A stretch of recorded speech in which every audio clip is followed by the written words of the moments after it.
Good evening, everyone. Welcome to this evening's caucus. Brian, if you could call the roll.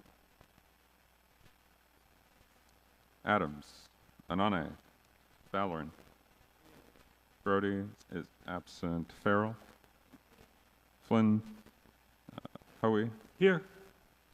Johnson, Jones, Here. Keegan, Here. Lumpkin, Present.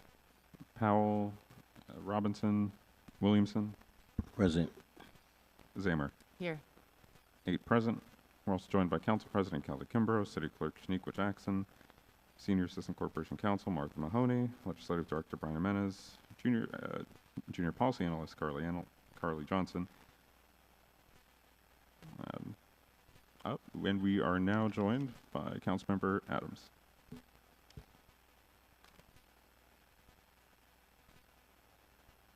Excellent. So let's go through the agenda. Just a quick note that our next council meeting on Monday, May 18th, is Youth and Government Night.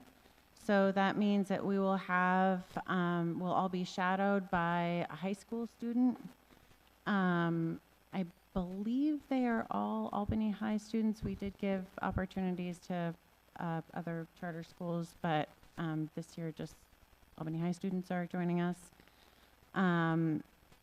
They'll be here at around 5:30, so definitely encourage members to come early, and they really love hanging out with us and chatting with us. So so if you're able to come early and hang out with the students, it's a good thing.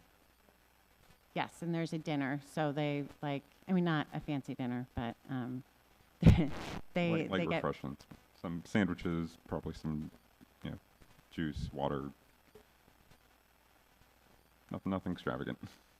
But there's some food, and we can kind of sit down with them and chat, and then we'll have caucus at 6:30, and there'll be a chair next to us, and they'll be shadowing us for the evening. So there's going to be a bunch of resolutions that we'll have in addition to what's here to make sure that all of the different youth and government students will be able to speak at some point. So if you do not have something on the agenda to speak with, you might be getting a resolution so that your student will be able to do the talking that committee meeting or that council meeting. It's really sweet. It's a neat night, and the kids really like it and get a lot from it. So it's a good night. So just to prepare everyone for that one should be exciting. We go through the agenda. Local laws introduced. Councilmember Keegan's local law I of 2026. It will go to finance. That is a local law clarifying and revising requirements related to budget transfers after adoption of the budget. Do you want to say anything, Councilmember Keegan? So this was discussed already a few weeks ago in our finance meeting. In 2021, the council had updated sections of the charter and city code in relation to the Board of Estimate and Apportionment. The intent of those updates was to ensure that certain budgeted transfers would require notice to the council and full council approval. In reviewing what had occurred subsequent to 2021, we found that quite a lot of money was being moved and classified as appropriations. And when you include those appropriations with those budget transfers, we've been exceeding that 4% cap pretty consistently year to year. The intent of this legislation is to ensure that whatever we're classifying as an appropriation would also count towards that 4%, which would trigger our involvement in any real significant fluctuations in the budget much earlier in the process. And to really clarify the full intent and scope of, I think, what the council had intended in 2021. Thank you very much. Next, we have, and local laws introduced, we have local law J of 2026 from Councilmember Hoey. That will go to Council Operations and Ethics. Councilmember Hoey, did you want to say anything? Yeah, just this one. Okay. Yeah, the, when I started, it's almost 9 years ago, well, 8.5, one of the things that happened, one of the, it was one of the committees, not committees, I'm sorry, the boards, and it was to do with 1211 Western Avenue, so it was planning board. When I started here on the council, it was kind of the Wild West as far as meeting notice, keeping minutes for meetings. It was just, it was different back then. So we did come up with, you know, put it in legislation that you have to notify, you know, before calling a meeting. What we missed, though, when we did that was for emergency meetings, we never put in the wording to allow emergency meetings to happen. And I think there was an E&A meeting that had to be canceled because it didn't have the notice a couple of weeks ago. So, you know, this is good that we caught up with it, and it just goes to show that legislation is a living document, and if there's problems with it, we can adjust it as we go along to take care of problems. But I hope everybody will support this change. Thank you. Thank you so much. And local laws held, local law H of 2026 will actually be pulled off the active list. It does still need to be amended, so will we be keeping it on to amend it? Or, We were unable to discuss that in housing because we did not have a quorum, so there was no Yes. discussion. on the amendments either? Correct. Okay. Just with the pending one. So that will just be pulled off, and we will look forward to voting and talking about that at a future time. In ordinances held, 2 ordinances are going to be pulled off the active list, Ordinance 74126 and Ordinance 84226. They are no longer active. We'll be bringing them up at a future council meeting. We will be, depending on what happens this evening, we will be taking up Ordinance 105126 by Councilmember Keegan. As long as that goes through the Finance Committee tonight, we will be voting on that. And Councilmember Adams, Ordinance 115126. I'm assuming that went through planning fine. So we'll be voting on that as well.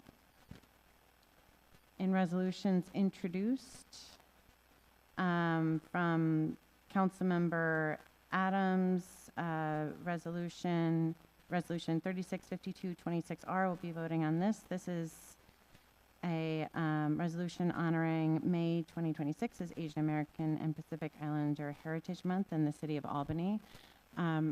Is this something that all council members would like to be a co-sponsor on? That appears to be an all play. Do you want to say anything on that, Councilmember Adams?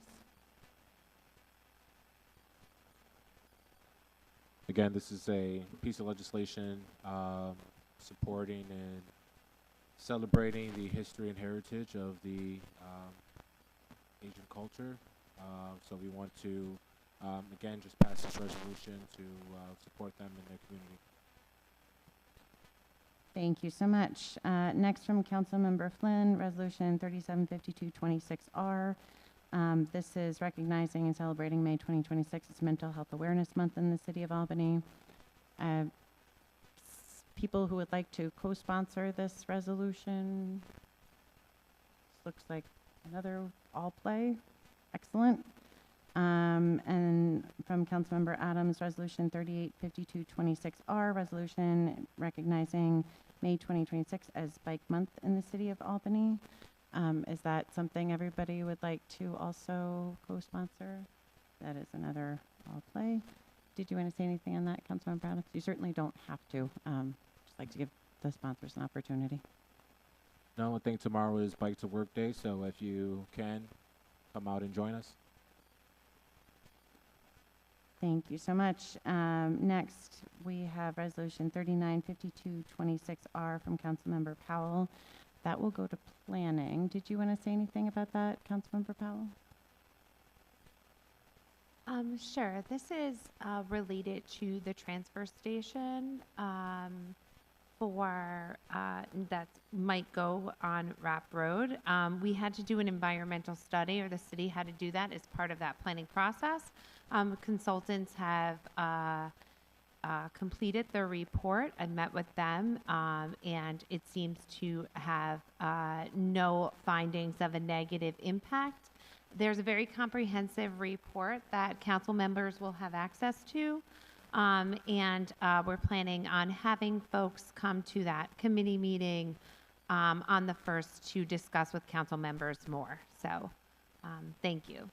Excellent. Thank you so much. And then Resolution 405226R is actually going to be pulled from the agenda. We're very appreciative of the administration for providing the ERP permissions. So that will not be something that we'll be taking up. And that is the agenda for this evening. Councilmember Hoey? Yeah, real fast. With the resolutions that we're all co-sponsoring, normally we do a voice vote, but since we're gonna have the students here, can we do a roll call? That is an excellent point, yes. I just will note, we will have likely 15 different, we will be making sure that every student has an opportunity to speak. Okay. You're more than welcome to do a roll call. It will just extend the night out. It might be better to, Whatever you wanna do, Yeah. I just thought of and we it. will be voting on other things too, that will be a No roll call problem. vote, so Just an I idea. appreciate it, but to Brian's point, they also probably want to go home at some point. So, yeah, where we can, and saying aye is way more fun. Councilmember Keegan? I just had a quick question for the clerk, because there was a memo that came out that changes the special events process. Seemingly having the administration direct someone who's under our purview. So I just was hoping we could get some clarification on that process and how it impacts the work of the office. Unfortunately, I don't have any further clarification besides what was sent out today. I'm in a process of responding, drafting a response to it, so I could get some clarification on how that's going to work for us in the clerk's office. Just looking at it is definitely going to increase our workload. We don't have the capability, and nor are we set up to process payment for various departments in the city. So I'm trying to get that clarification. Was this discussed in the leadership meeting at all before our staff were directed to do something? No. Is that going to be addressed with leadership, that they don't have the right to direct our staff to do things? Yes. Okay.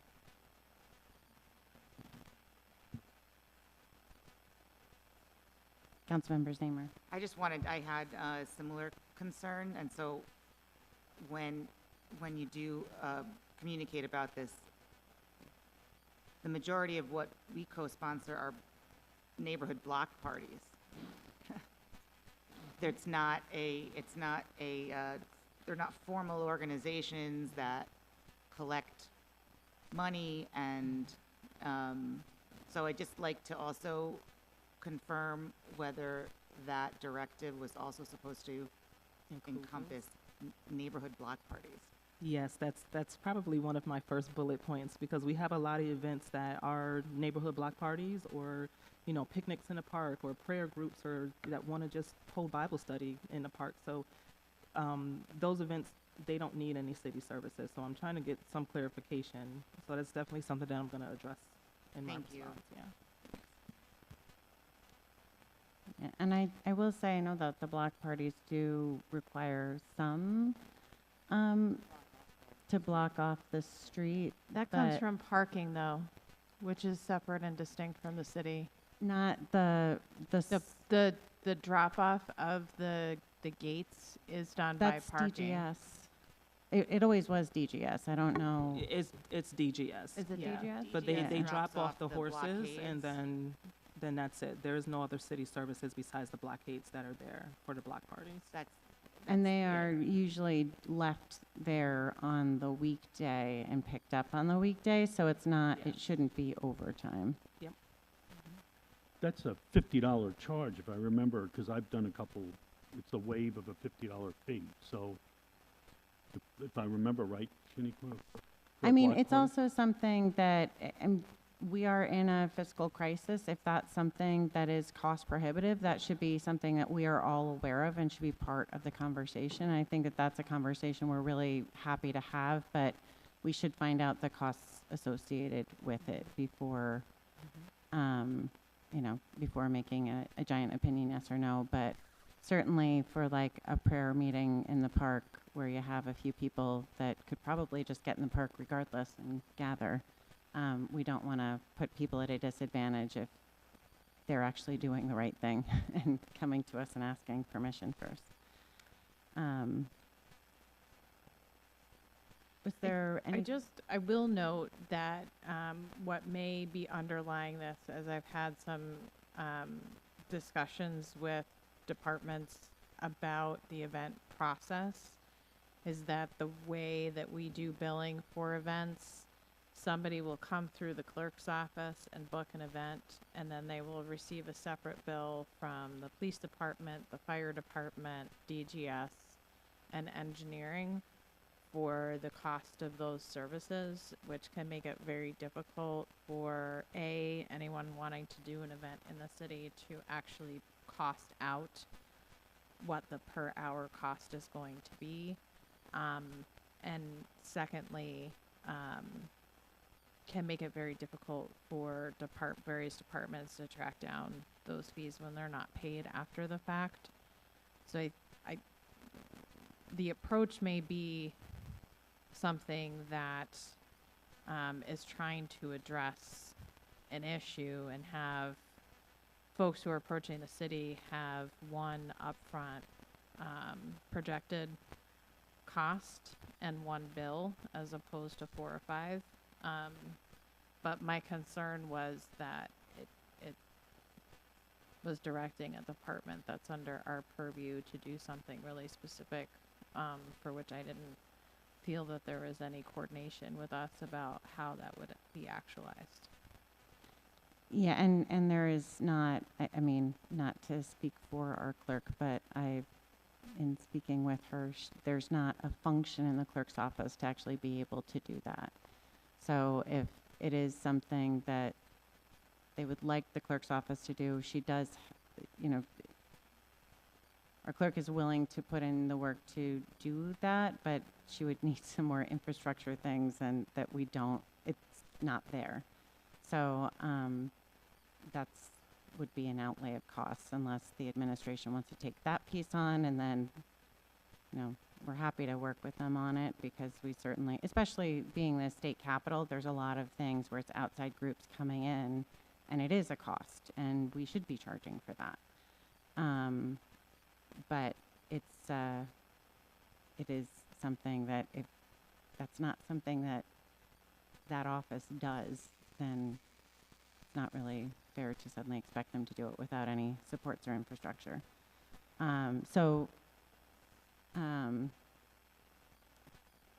Clerk Jackson sounds so official, but we're going to go with it. She's putting together a response, and we'll be following up with the administration. Councilmember Johnson? Yes, thank you. So am I hearing, I know I walked in late, am I hearing correctly that when we provide these similar services for groups that come from outside of the area, they aren't charged for these type of services?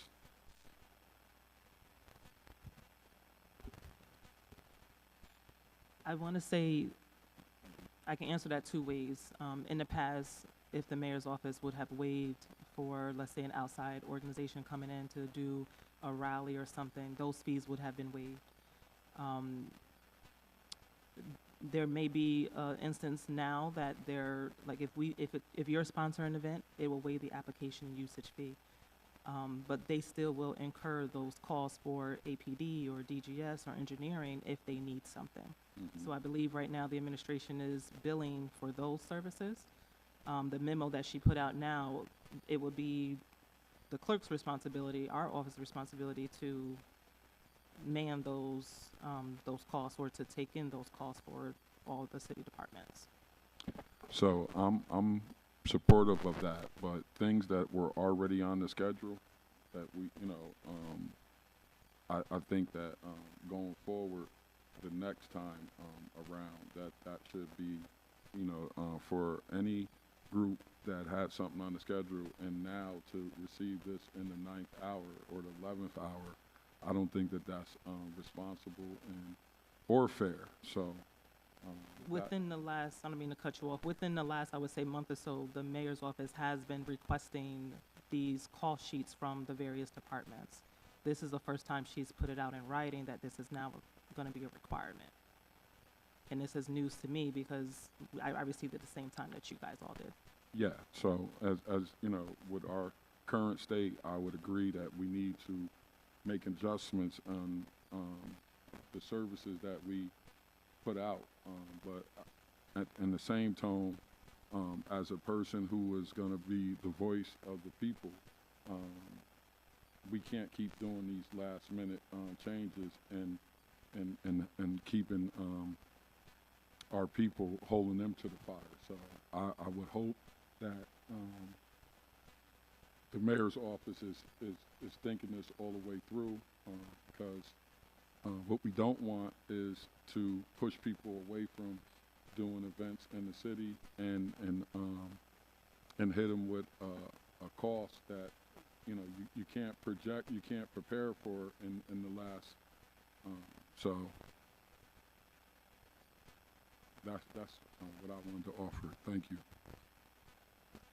I just you. think to Councilmember clarify Keegan. for Councilmember Johnson, we do bill. The issue currently is that each department is responsible for its billing. So when somebody comes in to do an event that is more than a certain size, by state law, we have to have police, fire, EMS, traffic engineering, a whole slew of different city departments present for that event.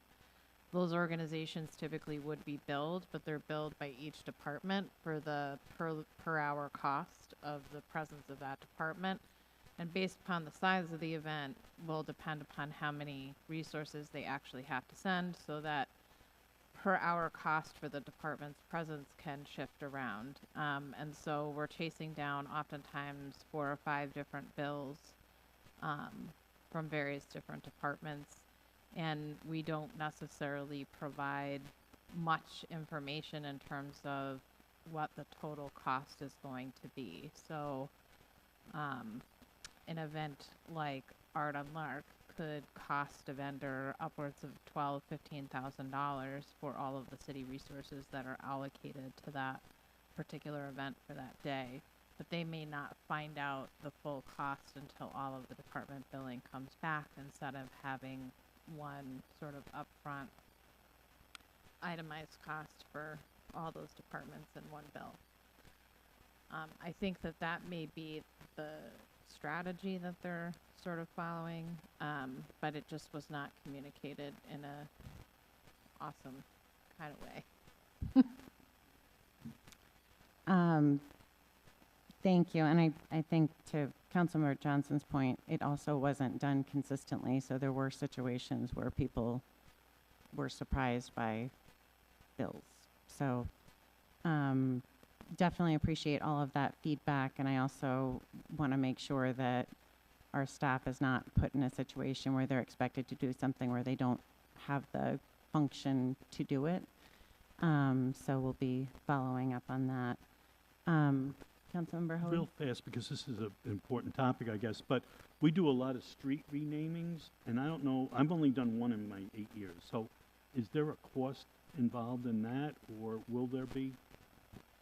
I have There's- no idea. There's a $50 fee for the application, but oftentimes is waived because the council members will co-sponsor and that will waive the fees. So will that then get impacted by this memo, or is that something you can follow through for us on?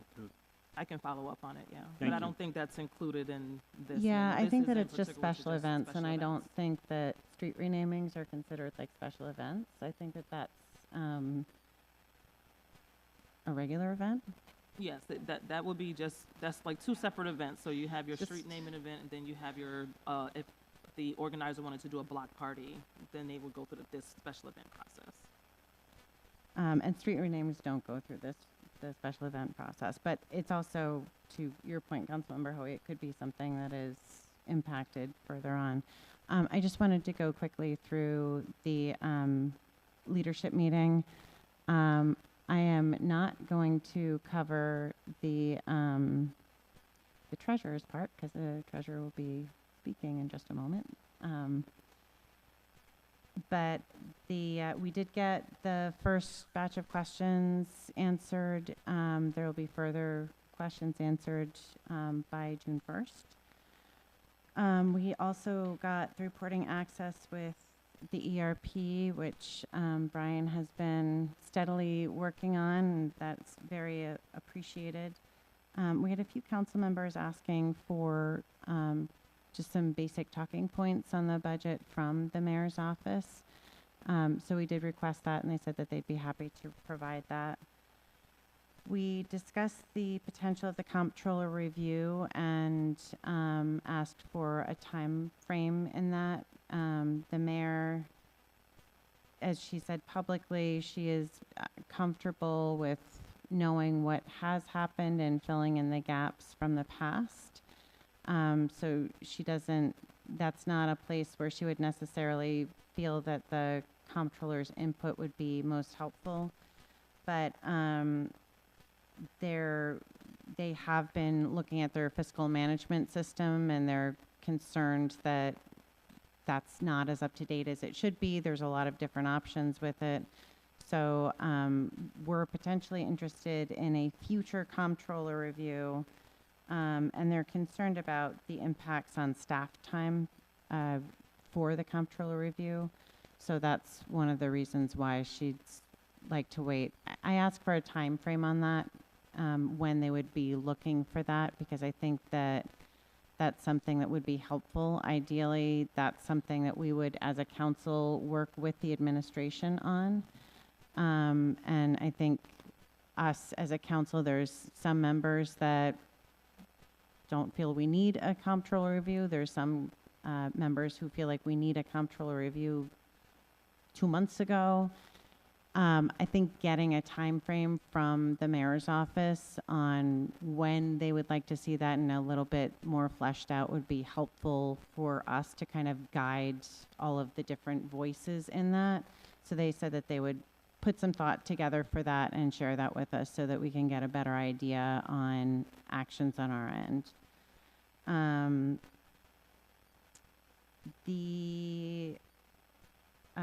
there is the auditor mentioned potential of putting out a new audit team for the external audit. So according to state law, we have to have an independent audit review, and we have had the same company. The length of time was given as long as Darius has been here, and I'm not sure about before Darius, but we've had the same company since at least Darius has been here, and there is a desire to put out an RFP. We're also expecting legislation on a vacant storefront registry and battery energy storage systems that Martha was mentioning. She's been working with the planning board on, so they'll be bringing something up that we can look at. They're also pulling together some data on the ARPA funds. There, in the Albany for All funds, there is an online tracker on the city auditor page. The mayor has not sent that out yet, but they did say that they would be sharing that out with members. Or if they did, I have not seen it yet, but I didn't see it as of this afternoon. But if it's there, apologies. They did say that they were going to send that out, so that's something that we can see. But there is another bucket that's kind of managed by administration and like that was managed by the administration that they're doing a deeper dive into, and they'll be sharing that information when they get there. So that is what was discussed in leadership. Is there any questions or Councilmember Johnson? Yes, so when I listen and I think, and I just have a question. Who watches over the audits office and the treasurer's office? Who, like, is there any oversight? Because one of the things that I'm thinking internally is the leadership meeting, things that are supposed to be exchanged in those meetings haven't been shared for a long time.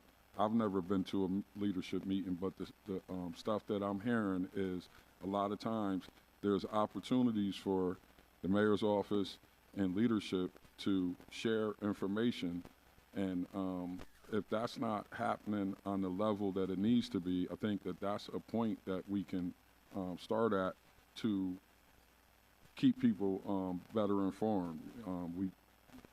It just doesn't look right when we're in a situation and nobody can really speak to it. And so, you know, today when I see former Councilwoman Doche walk through, I know we're gonna get some answers. So, you know, that's just one of the questions that I have inside, and just wondering how could we make that more purposeful and meaningful. I will tell you that we would absolutely love more information in leadership meetings and have for a long time. We cannot compel any administration to give us more information, unfortunately. And it is something, I will say, my stance has always been, I'm one of 15, and I don't like having information that I cannot share with my colleagues. And really the only way that we can share information as a group is in a public meeting. So with all due understanding to the administration, sometimes you don't want stuff shared in a public meeting and you hold back on that. But it is something that I agree. I think it would be great to get more information, and I hope that we do.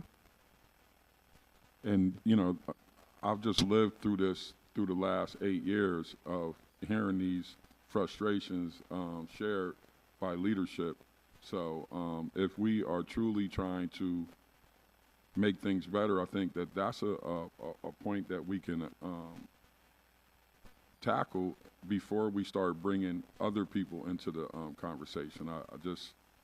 Do you tackle, oh, you mean in terms of bringing the comptroller in, or? Well, I'm thinking about that, but I'm just thinking about things that we already have control over. You know, we have these meetings that are happening, and, you know, and this isn't, you know, a rock being thrown at this administration. This has been a practice that has been passed on from administration to administration that I understand it wasn't always, especially when the council started pushing back. You know, that information didn't flow as freely as it should be, or it needs to. So I'm just looking at and thinking about things that we already have control over. You know, we have these meetings set up, and people go to those meetings, and I would hope that the information is shared in the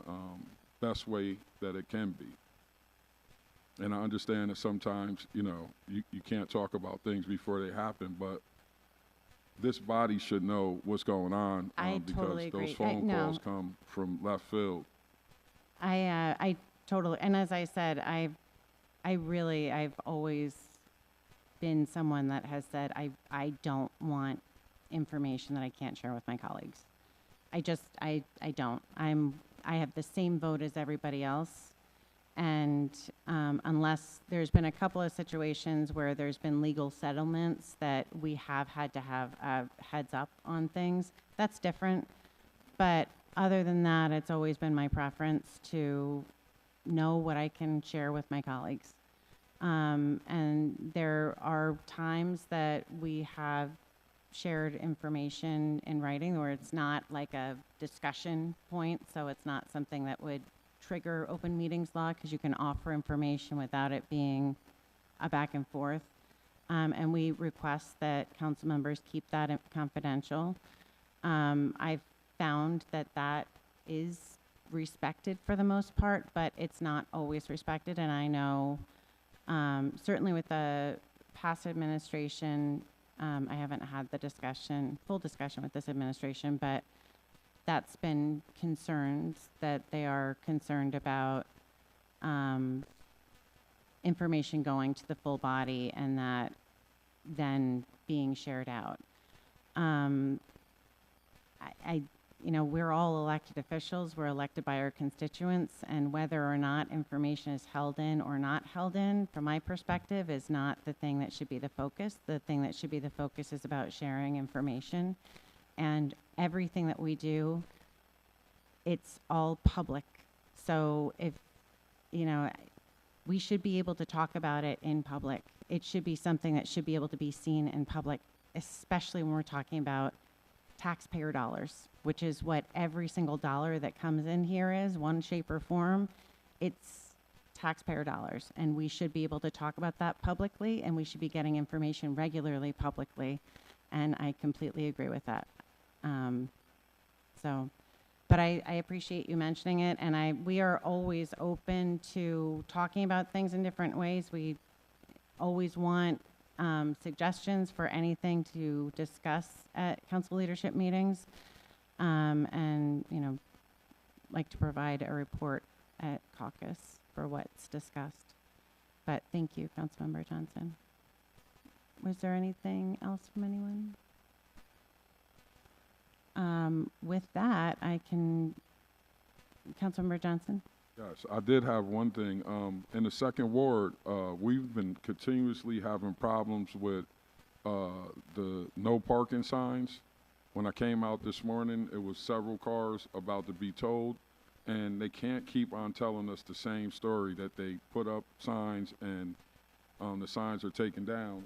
I didn't see any signs go up, and like I said, I just happened to come out today, and I offered a suggestion that if they're putting up signs, they need to take a picture and to be able to support that they put up the sign. Just to say that they put up the sign and the sign was tore down and no one saw the signs, I couldn't address issues on Grand Street because I don't live on Grand Street, but I live on Trinity, and I know that I didn't see a sign posted. So I got it confirmed by a couple of other people, but I think that we need to take a look at that because, again, people are facing towing charges, and we're not following the proper protocol. So, and as I said in the past, you just can't pick up the phone and get to Bill Trudeau. So I would love it if we can get some follow through on him, because this is like the third different scenario. Yeah, that would actually be the parking authority that does the parking signs. But regardless, so what's happening is it's a no parking event, and there Yes. were signs up that people tore down. Well, that's what they're saying. Or there were no signs that were put up. Basically, there's no signage and that is consistently happening. Yeah, we can definitely bring that up and Thank you. appreciate that. I'm sure it's not just in your ward that happens, because I know we were having issues with that, and not my ward, but like the next ward over. Thank you. Yeah. No, thank you. Anyone else? Okay, with that, I will turn it over to Councilmember Keegan for. Give me 1 second, because I have to pull up our agenda, because I don't have them printed for me anymore, and I'm in Absolutely. Sorry. trying to save paper. We love that. And so just quickly for the council members that were not here in the very beginning, reminder that this Monday, our next council meeting is Youth and Government Night. So the kids will be getting here around 5:30 for dinner. So if you can arrive early to hang out with them and chat with them a little bit, that would be wonderful. And you will have somebody sitting next to you that if you can give them the opportunity to talk through the evening, that would be great. And we will be having many more resolutions on the agenda, so every student has an opportunity to speak. Is everyone staying for finance? We'll be moving into the Finance Committee meeting, so if you do not want to stay for the Finance Committee meeting, you don't have to. It is currently on the budget, so it's probably not a terrible thing if you want to. We do like to schedule these meetings for. I wanted to give people a couple minutes if we're shuffling in and shuffling out. Yeah, we've been trying to schedule them on caucus nights to make sure that it's something that council members are already planning to be here, and they can stay if they want, but you also don't have to. So maybe 5-minute break, and for people that want to stay, they can stay. And Sounds good. all right.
All right, guys, we're gonna get started.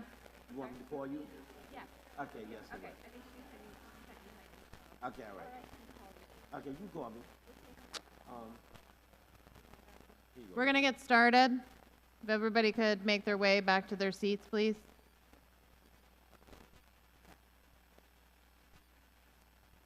Is Art.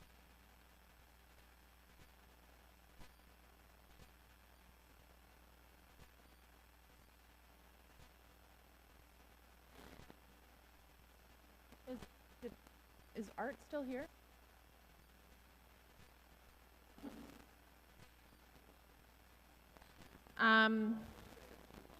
Okay. So we're gonna get started. If the room could quiet down a bit, please. Welcome to this evening, May 13, 2026, Finance, Assessment, and Taxation Committee meeting. Tonight, we will be discussing, well, first I just want to note that Ordinance 74126 is being removed from the agenda and placed on hold until further notice. We will also be discussing Ordinance 105126, an ordinance authorizing and directing the grant of an easement to Center Square LLC over a portion of the city right-of-way adjacent to 1233 Broadway, also known as 33 Center Street, tax map parcel 6629-2-59, and the City of Albany budget. So we will start with public comment, and I believe Judy Doche, you are the only person who has signed up. And then we will discuss Ordinance 105126 so that Mr. Guido can move on with the rest of his day before we spend a lot of time on the budget. I just want to note that we have staff Brian Jimenez and Carly Johnson here. City Treasurer Darius Schonenfar is here. Committee members Ginny Farrell, I believe, yes, Art Lumpkin, and Alfredo Ballerin, and myself, Megan Keegan. And then remaining members, we have Tom Hoey, Deb Zamer, Sergio Adams, and Rachel Powell. So Judy, without further ado, take it away. You have approximately 5 minutes. Okay. My name is Judy Doche. I live at 5 Prospect Terrace in Albany. I'm glad to be here to talk a little bit about the budget. The first thing I want to say, and I don't know, I'm saying this for the public, our city charter gives the Common Council so little control over the actual budget. In fact, you can't affect any salaries, you can't affect the debt service or other obligations, existing contractual requirements. And in fact, if you do not approve the budget and you don't modify the budget, if you don't approve it, guess what? It goes into effect as proposed anyway. That's kind of crazy to me, especially being that a lot of people want to point the fingers at the Common Council for where things are at this particular point in time, when so much of the problem lies outside of the Common Council. But I do want to talk about something that I focused on when I was on the Common Council, and that you guys do have control over, and that is bonding. One of the things that I studied a lot and talked to a lot of other municipalities, looked at the controller's guidance documents. There's a lot of good guidance, good practices guidance documents on the New York State Controller's website regarding budgeting practices, bonding, et cetera. It's worth taking a look at, but the bottom line is, I determined when I was chair of the Finance Committee that the Common Council and the city really can't afford to bond anything more than about $15 to $20 million a year. As Syracuse put it when I talked to them about what were their debt limitations on annual bonding, they said, we generally don't bond anything more than what we are paying off in debt service that particular year, because that creates essentially an equalization that you're not then going to see your debt service go up, not significantly. Now, it varies depending upon what the useful life of the project is, what the actual percentage borrowing is, but that was a rule of thumb that they shared with me. And looking at where borrowing was, I realized, and where we were headed, and some of the projects that we had approved, such as the streetlights, I realized that we really need, if we didn't want our debt service to go up and eat into the money that was then available for operating costs, we needed to keep our debt service as is, and we needed to limit borrowing to about $15 to $20 million a year. Taking that on the upside of $20 million a year, in the last 4 years, this council, the administration, at the administration's request, approved over $160 million in additional borrowing. At $20 million a year, that would be $80 million that you should have been limited to. So there's $80 million more in borrowing than what I was trying to provide the council with guidance on. Essentially, for every $10 million in extra borrowing, and again, we can talk about percentages and we can talk about periods of probable usefulness, but essentially for every $10 million additional that is borrowed, it adds another $1 million to the debt service if you go above that 15 to 20 million. So that $80 million represents an increase of about $8 million in additional debt service. So based upon the borrowing that you guys have approved, that is what we can expect, another $8 million in debt service above and beyond where we were 2 or 3 years ago. You saw $4 million of that in the 2026 budget. If you look at the comparison to 2025 to 2026, it was over an additional $4 million. Now, I've shared with some of you, I didn't have everybody's emails, but I shared with some of you an email that I sent the treasurer asking for a chart that previously I had worked with the administration on and with his office on creating. I don't know to what extent it actually previously existed. I assume that it existed in some format, which lays out every single bond that is currently active and in payout in where there are projects that are pending and drawing down. And it included things such as what you guys authorized, what has already been borrowed, what was left in that authorization, what encumbrances there were against it, what payouts there have been, and some semblance of some sort of balance. Now, I don't have exactly that chart in front of me, but that's basically what it was. And we would scour that as a finance committee every year and look at the fact that sometimes there were things such as road striping for which, or dump trucks for which there was borrowing outstanding, already borrowed for, and not spent from 3 years prior, and now there's another request for bonding for a dump truck, another $1 million or another $500,000. So we reduced many of the requests from the administration over the years to prevent that excess borrowing. Now, the Treasurer's Office does a certain amount of monitoring that, but first and foremost, when you look at the fact that you guys have authorized an additional $80 million above what I would have recommended over the last 4 years, you should be looking at that and accepting responsibility for that. I actually think, I also want you to know that there were times when we approved things, and as a part of that review, we realized the money was authorized, but we had not pulled back on that authorization. So it was kind of like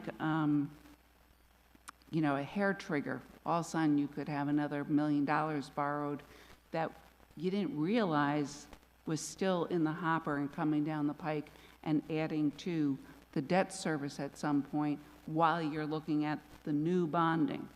So there's a lot that goes into this.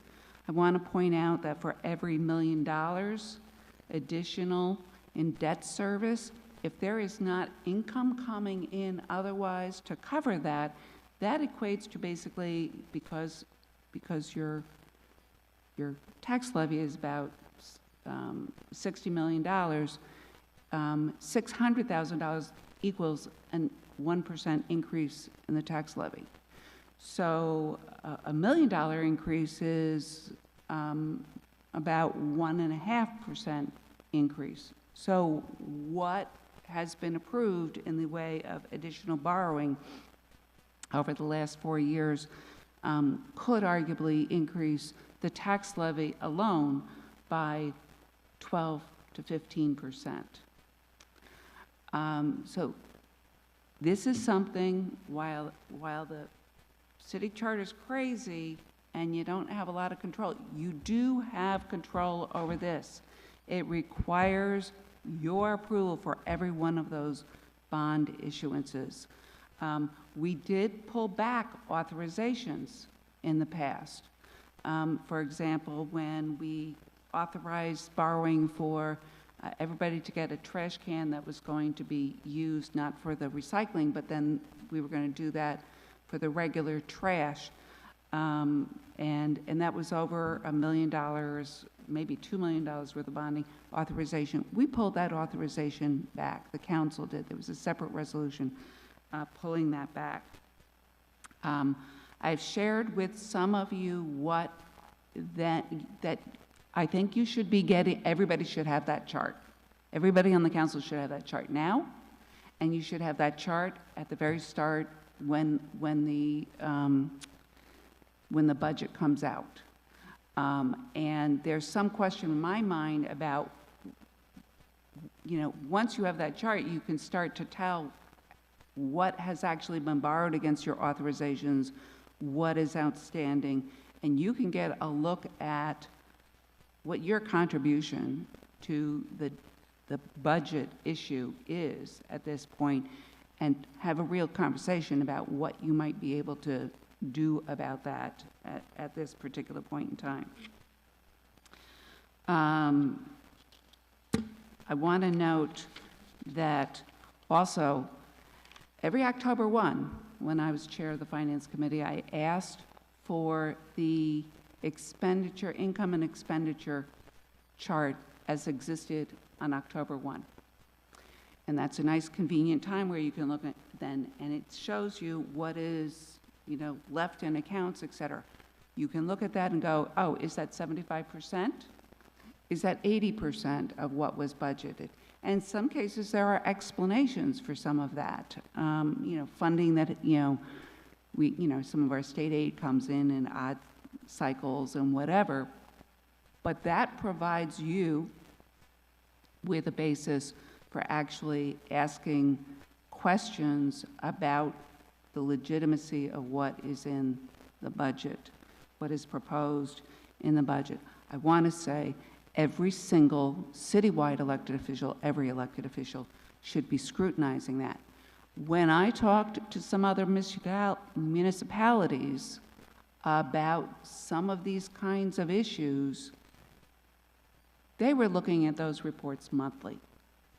The legislative body was looking at those reports monthly, doing a dig and bringing people in to have a conversation about it. So while I appreciate that you didn't get the treasurer's third quarter report until late in November, there was information that should have been made available to you.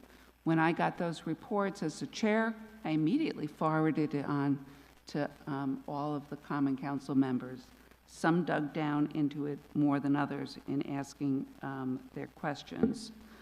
So you should have that at the start of the process, along with these questions about the bonding. And the final thing I want to note is early on in my time on the as chair of the Finance Committee, or maybe even just serving on the Finance Committee, Dan Mirabili, who was commissioner of DGS here and who I had a lot of respect for, commented that it was very frustrating that the budget book the budget book issued by the mayor did not have the departmental requests in that budget book. For the council, for anybody then to take a look and say, oh, this program was cut, why was this cut from their request? And to have some different kinds of conversations with the commissioners as they were brought in. I raised that because at a recent Finance Committee meeting, somebody noted that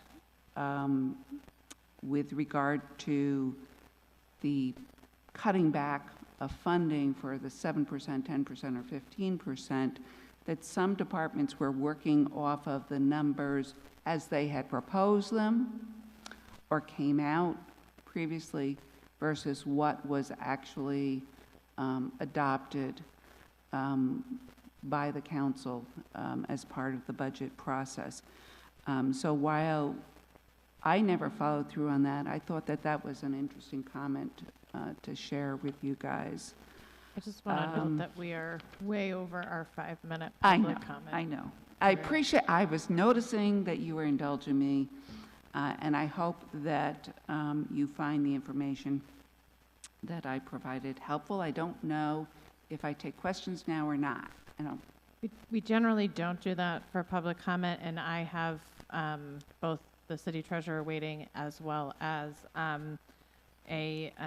one of our LLCs who's in for an ordinance this evening. So I would like to keep everybody on track for timing wise, but I appreciate you I'm coming available to anybody who wants to make inquiries and have further conversations with me.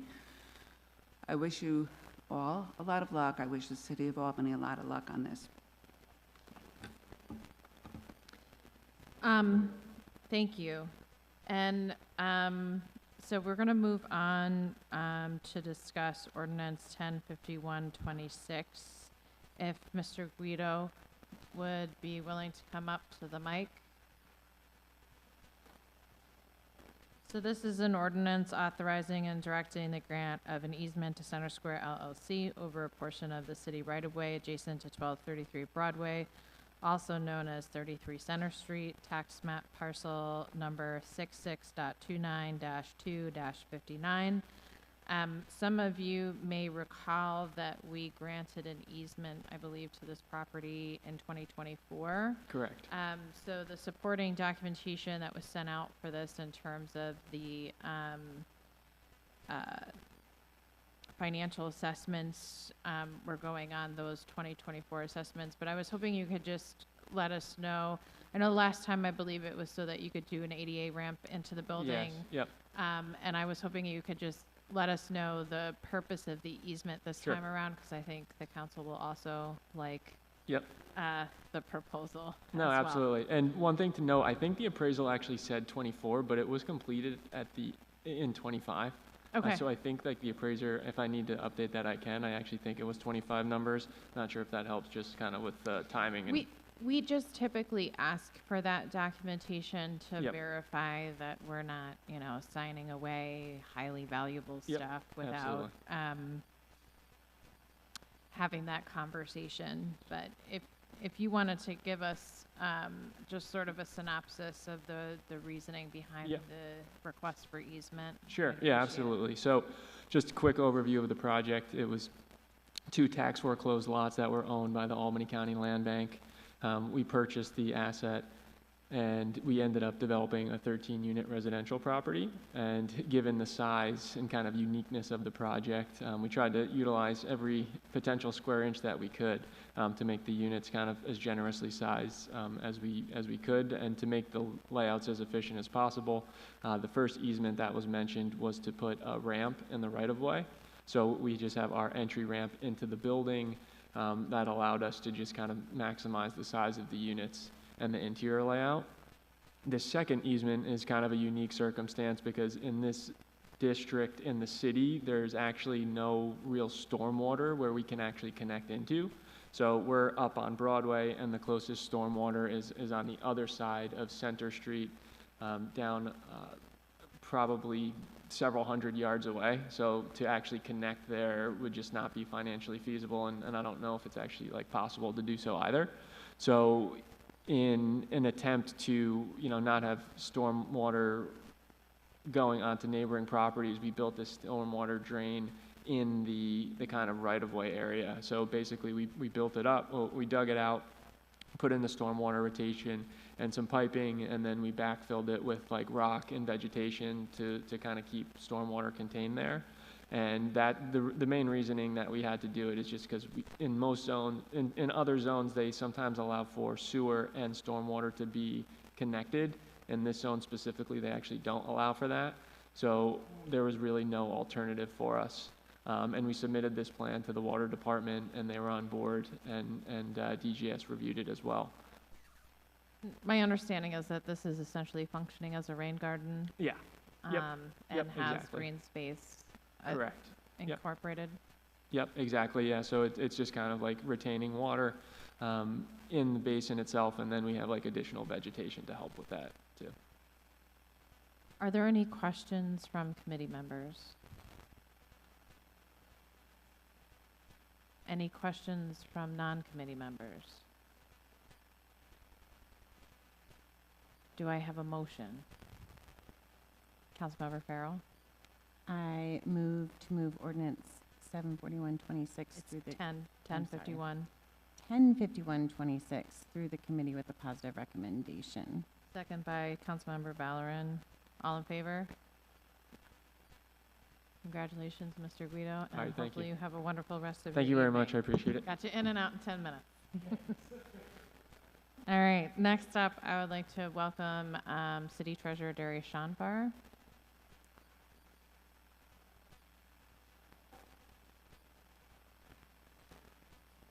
Thank you.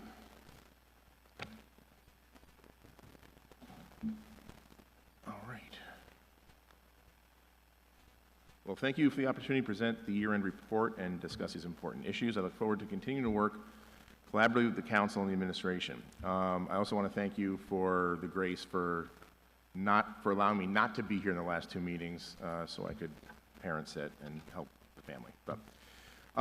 So I want to begin by addressing some of the questions that people have been bringing up, and one is why the final figures have taken longer than we would like to gather.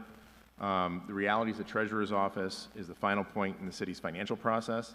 The budget originates obviously through the Mayor and Common Council. Expenditures and operational activity occur within the departments. Transactions then move through the Audit Office for approval, and ultimately they come to the Treasury for disbursement. I know most of you, if not all of you, I'm sure, know that.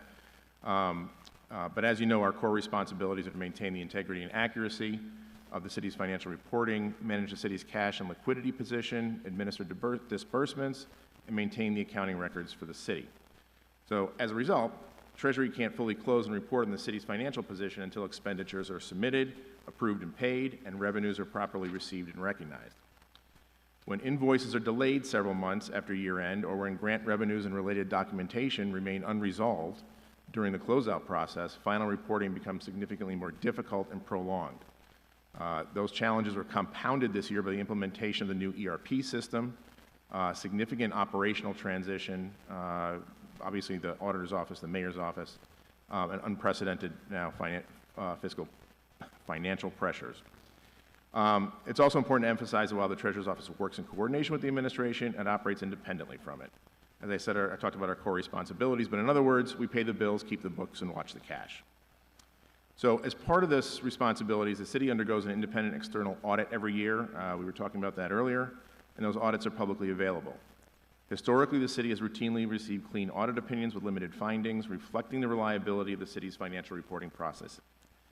I also want to briefly address questions regarding the city's external auditors. UHY has served the city as independent auditor for at least 12 years through the formal procurement process, and they have rotated audit personnel periodically in accordance with best practices. We've done an excellent job over the years, but I think some of the questions have been raised about, to me, about why prior audits did not identify the issues that are now facing the city. And the answer is really straightforward. The most recent completed audit covered fiscal year 2024, which generally ended, as most before then, with essentially break-even performance. And while variances between budgeted and actual revenues and expenditures occur every year, the significant structural imbalance that emerged in 2025 had not yet materialized within that auditing period in 2024.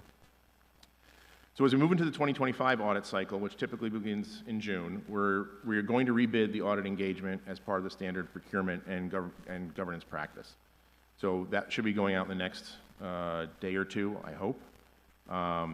And while cost and qualifications remain important considerations, institutional experience and operational impact on staff resources will also be evaluated, given the city's current fiscal and reporting challenges. So this leads me to the broader discussion that has been going on regarding possible involvement in the State Comptroller's Office. I have zero objection to additional oversight or review. I do believe, however, that the most effective course is to first complete the city's annual independent audit process, in part because that audit will help identify any areas requiring further review, recommendations, or corrective action. Also, simultaneously, I think it was discussed earlier, simultaneously conducting multiple reviews while Treasury and budget staff are also building out reporting capabilities with the new ERP system would create significant operational strain. The budget office is a two-person office right now, for example, during what is right now an already difficult period. And frankly, if I or our office processes are part of the problem here, I want to know that and repair it. So as I think everyone now knows, the annual financial report, the AFR, was just submitted to the State Comptroller on Thursday, following a series of final adjustments and reconciliations necessary to ensure accurate reporting. The process from here is the State Comptroller's Office will now review the filing. They may follow up with additional questions for our office before the report becomes publicly available. So, based on the finalized AFR, the city closed fiscal year 2025 with an approximate general fund deficit of $19.2 million, compared to earlier estimates of approximately $15 million. The final figure changed during the closeout due to the continued failure to realize budgeted grant revenues in particular, and the very late presentation of expenditures to pay. It's important to understand that financial figures continue to change while the books remain open. It's the number's always a moving target daily. And about the only thing we really have visibility on in real time is payroll and regular recurring revenues like the Empire State Plaza pilot. Other than that, we have to wait for bills to be presented, for us to pay, and whenever revenues arrive, we have to wait for those and then figure out where we account for those revenues. During closeout, expenditures continue to be processed, revenues continue to be recognized, and capital project expenditures continue to be reclassified and reconciled. So the city has experienced recurring challenges in recent years involving delayed invoice submission, delayed grant revenue recognition, and end-of-year reconciliation timing, all of which complicate the timely financial closeout. And these problems have been going on for years, and I think it's something we've kind of dealt with and make it work somehow. And it hasn't affected any audit findings or anything like that, but it is very frustrating, and I think the situation this year has kind of exposed that as more frustrating than usual. So I think many of you are probably wondering what the heck happened here, and at its core, the primary issue facing the city in 2025 was a revenue problem. Fundamentally, the adopted budget, developed by the budget director, contained revenue estimates that were overestimated during the fiscal year. Now, in many years, revenue shortfalls may be offset by expenditure savings or stronger performance in other categories, and that just simply did not occur in 2025.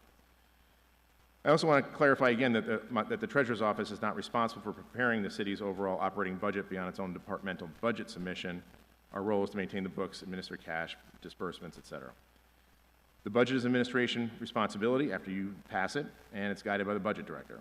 Given the fiscal issues that emerged this year, I know the council will use continued scrutiny and oversight throughout the future budget deliberations. Not that I need to tell you that, but it's going to be, I think, necessary, more necessary than before.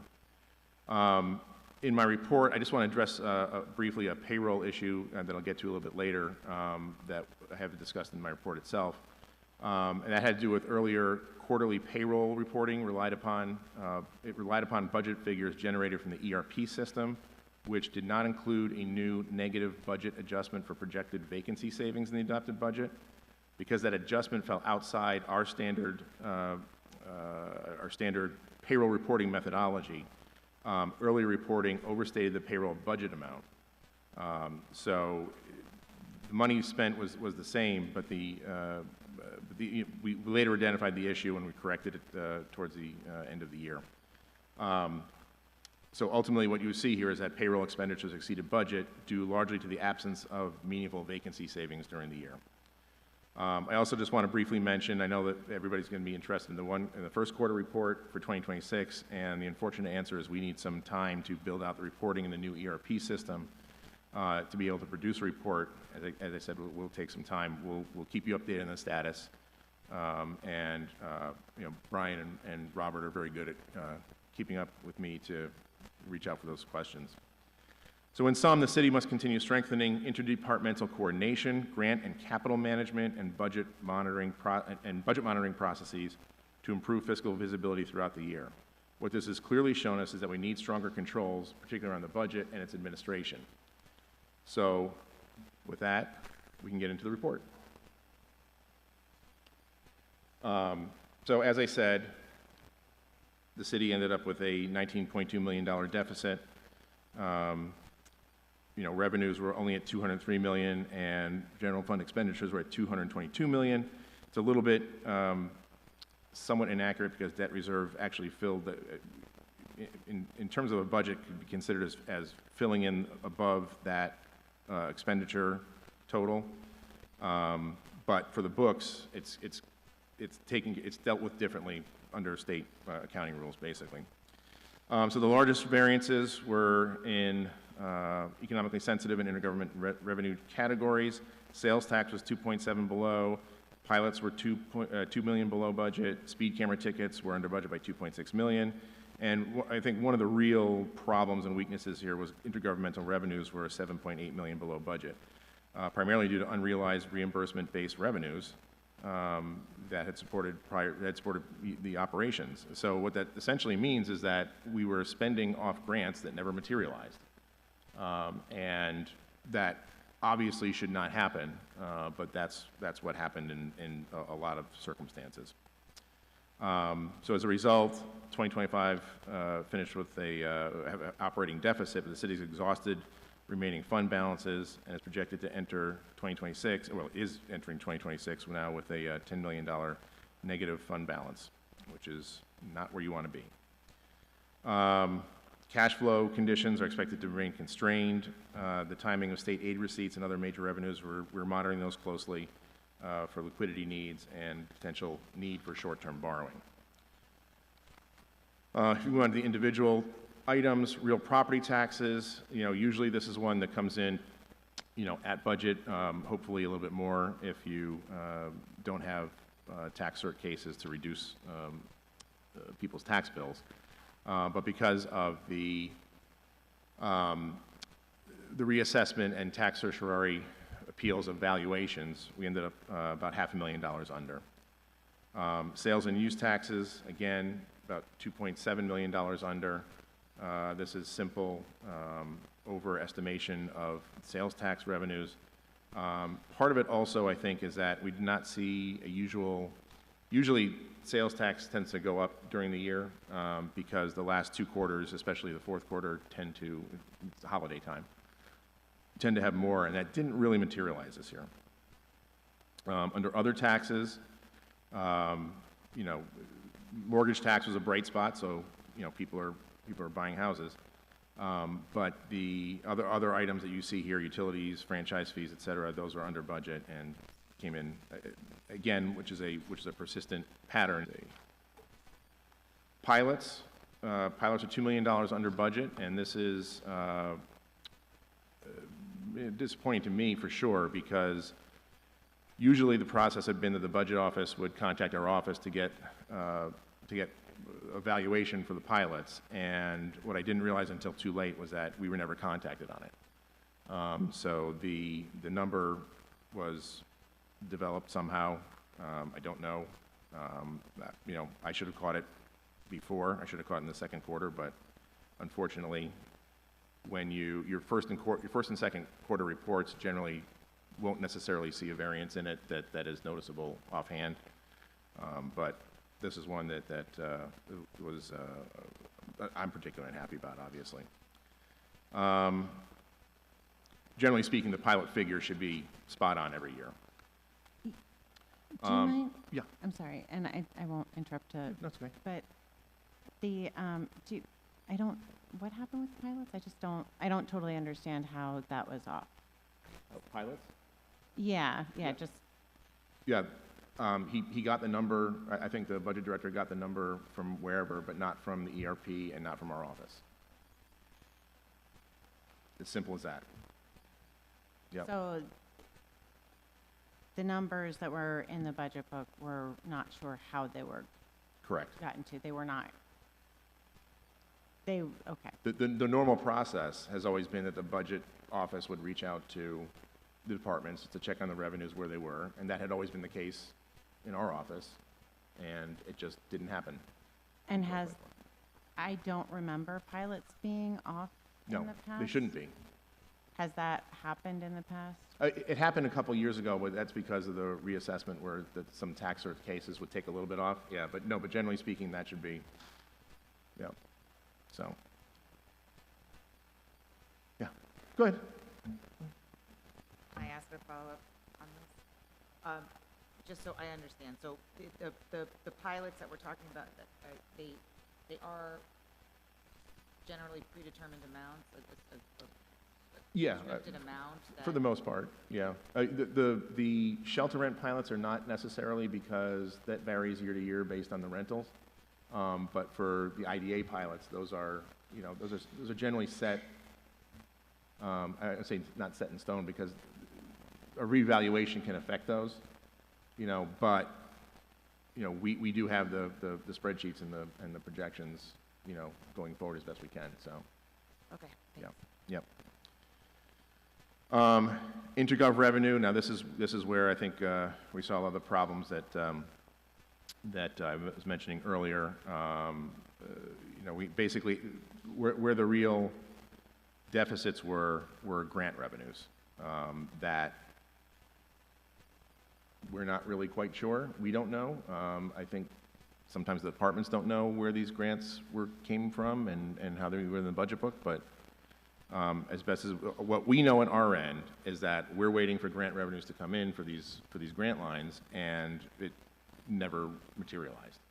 So that's a big chunk of, I think it's a big chunk of why we went so deeply into deficit, because it's frequently at the end of the year, grant revenues are being chased down, and, as bills are also being chased down to get those paid, so the grant revenues, and it just never materialized for this year.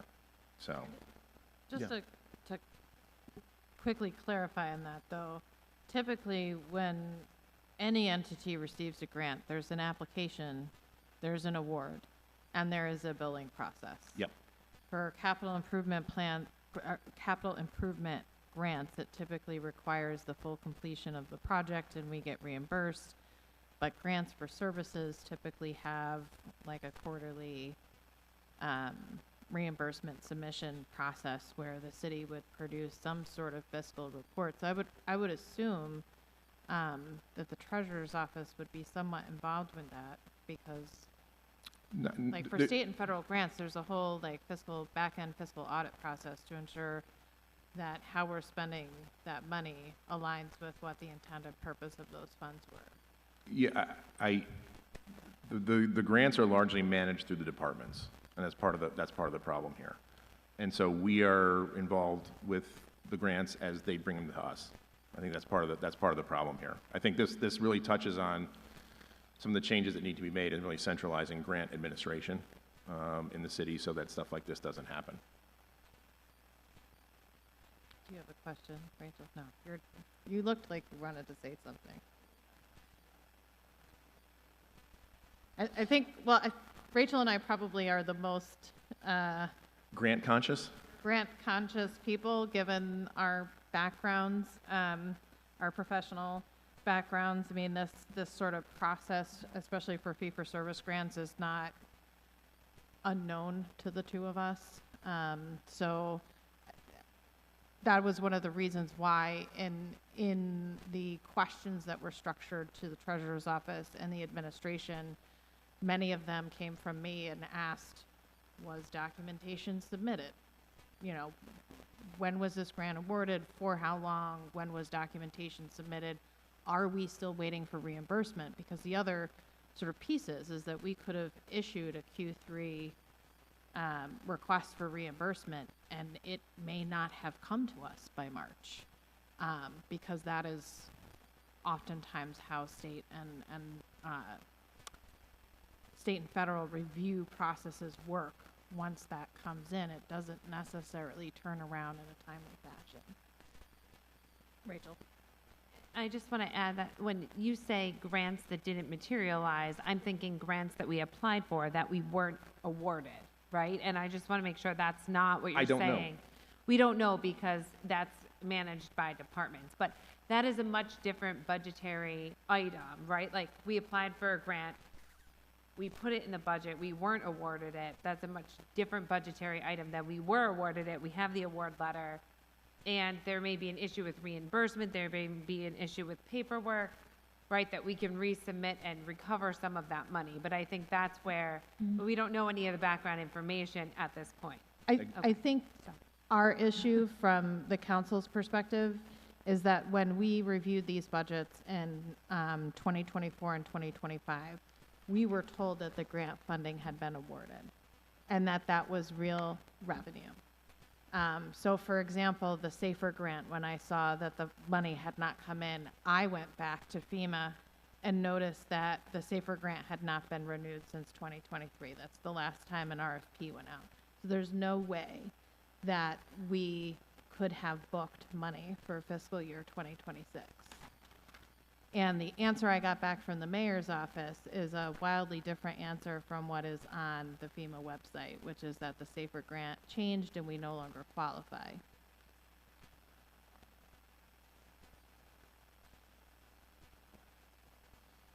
So Yeah. Again, it's not a you thing, Darius, but I wanted to sort of clarify that piece that either A, we were booking things that didn't exist, or we were in the process of applying for, and there's only one such item in fiscal year 2026 that I know of, which is the OCFS, the amalgamous OCFS funds that were, I believe, assigned to recreation. And we made it a point to clarify on the record that those funds did not currently exist, so that there would be no question that the intent was for us to go looking for that money. All other grant funds that were booked in as revenue, we were explicitly told on the record by the administration that those funds existed and were allocated and awarded for those fiscal years. Yeah, I mean, I'm sure some were. You have to go line by line, but what we know is that a lot were not. Yes? No? All right. So moving on to charges for services, again, over budgeted for revenue. Code enforcement and rental inspection programs was up, but that's about it. So overall, down, under budget and revenue by $1.5 million. Fines, interest, and penalties. That's where you see essentially the missing or the unrealized red light camera revenue. Parking tickets revenue has been doing well. One bright spot for my office is property tax revenue. Property tax interest and penalties is up. But that all came in, overall under revenue, or under budget overall because of the speed zone camera tickets. Use of money and property, That is essentially interest that the city would earn. It was down because we didn't have as much cash, in part because ARPA was depleted. I guess moving on to licenses and permits, you can see here. Regulatory compliance licenses and permits are good. People buying houses and expanding them or working on them, but everything else was down under budget. If anybody has any questions, we'll try and answer. What is street openings? What is street openings? So that's when like National Grid will come in and they have to lay a new line or something. Yeah. So literal street openings. Literally street openings. Yeah. Not cutting a ribbon.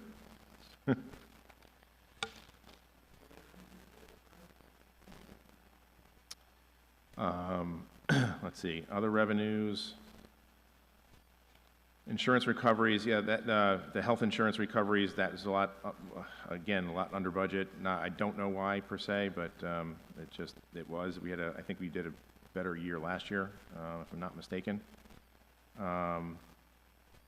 Do you mind telling, what exactly is insurance recoveries? Like, what does that mean exactly?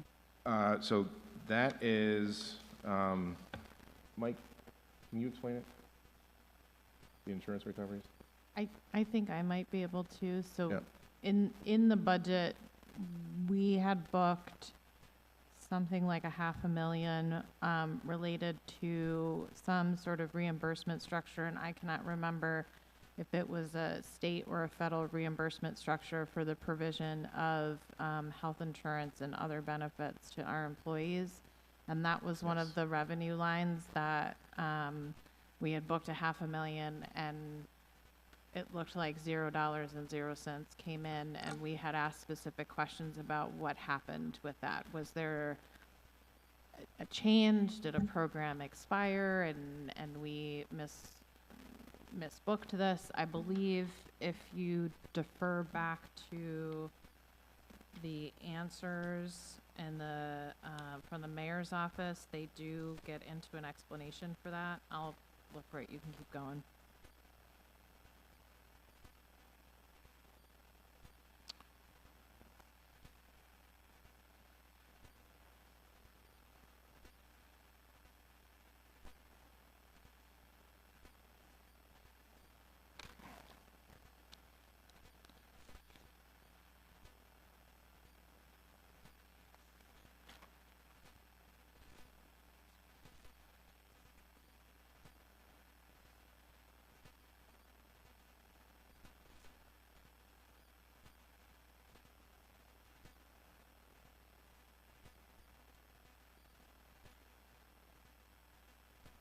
I think it was question 17 yeah. in our grant,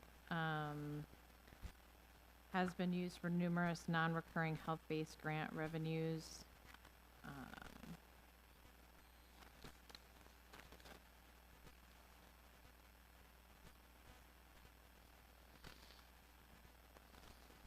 they anticipate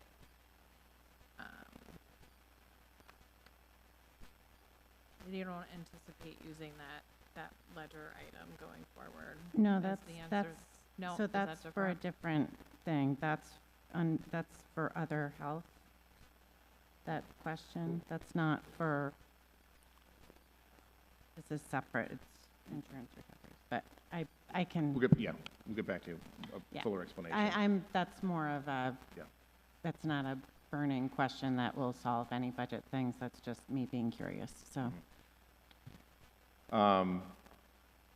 So moving on to interfund transfers here, this goes back to essentially the accounting for debt service. The debt service is used to supplant essentially general fund money in paying off debt service. Debt reserve, I'm sorry, is used to supplant paying off debt service. And because of state accounting rules, it essentially works out this way, and it's very we've tried to explain this in English, and it's been kind of difficult.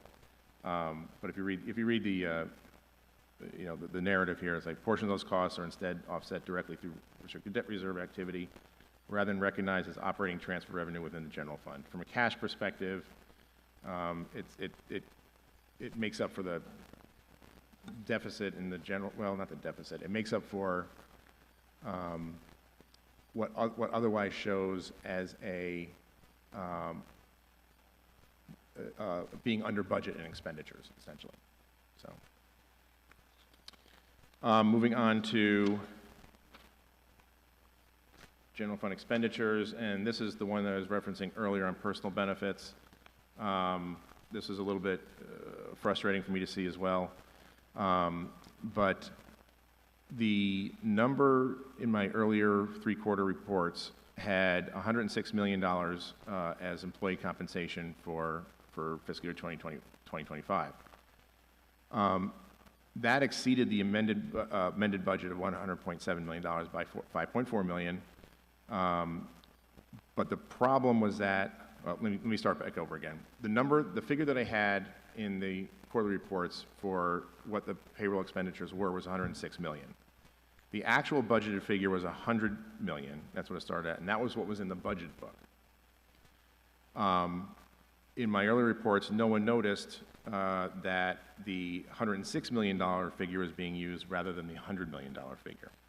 So the net effect of that was that when we reported where we were at with payroll for the first three quarters, it looked like we were under budget for payroll. And that's one of the reasons why, you know, when I see that, that makes me happy. But in actuality, at least for the first two quarters, we were at budget, and then slightly over budget in the third quarter. But the reason why was that in our reporting, we roll it all up according to each individual GL code, and the ones that we had been using didn't pick up the newly created GL line for vacancy savings, and the vacancy savings was a negative applied to the budgeted figure, and that negative reduced 106 to 100, which is where the budget should have been, and was in the budget book, but we didn't realize it until later on in the season. So that code was added by the budget director at some point towards the end of 2024, I believe. And as a result, that made things look like they were better when they were just on target, essentially. At least on target at the beginning, but we went over at the end because of essentially year-end people leaving, buyouts and things like that. Yeah. I'm sorry. I'm probably the only one, but I'm confused. It's okay. If we could, so basically, you thought there was $106 million in the bank account, and there was only $106 million in the budget for payroll. Okay, so when we roll up our numbers to give these lines, okay, when we roll up the numbers, it's supposed to rolled up the payroll codes that we were using. So it rolled up to what was actually in the budget, not necessarily the budget book, but the budget for salaries, which is $106 million. Okay? So the way that the number got down to $100 million, which was actually the number that was in the budget book, that in the pie chart, wages, $100 million, was to include a negative variance for vacancy savings. You basically subtract vacancy savings from the $106 million. They're supposed to go together and give you $100 million. All right? The problem was that we didn't know that new code was added, and so it rolled up the regular payroll codes and gave us $106 million for what was budgeted. So there was a belief that there was an extra $6 million in vacancy savings that there was not. The code was in there to account for vacancy savings essentially, but they were never realized. I thought I had it, but so yeah. the vacancy savings were recoded, right? I think they may have gotten a code for the first time, or got a code as a negative. So yeah. we're separated out, but sort of. It has a separate code. It has a separate code line. Yes. So basically, the vacancy savings were counted twice. the vacancy savings weren't counted in the first 3 quarters. Yeah. Right, well, in other words, like, it was something that we thought we had that extra money, and so, We thought payroll was 106 million when it really was 100 million, because the vacancy savings wasn't added, wasn't, I guess, not added, but wasn't subtracted from the 106 million. So usually, or in prior years, those vacancy savings, how are they accounted for? I mean, because they're not spent on those particular jobs, they might be spent somewhere else. I think the vacancy savings used to be realized just by not having these lines filled, correct? Yeah. Or was there a mechanism to see if these vacancy savings that are not being applied to that, or if they're being used elsewhere?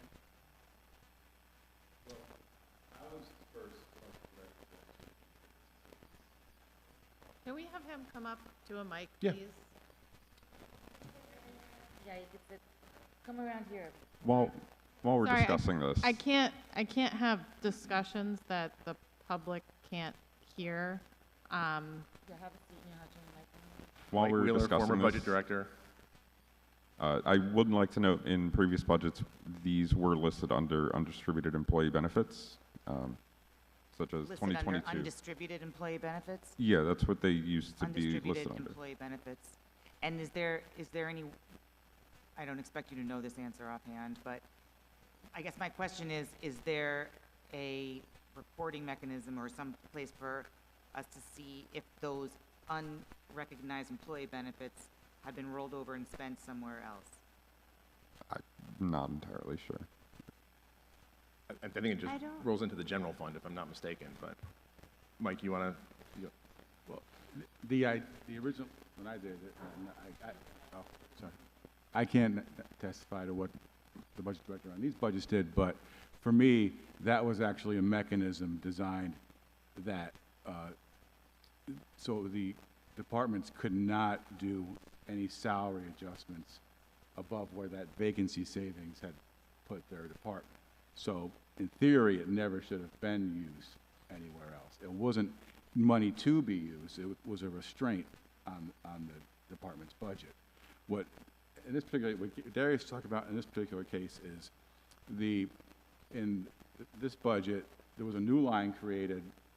The normal line is a 7,000 line. This one is 7,000.99.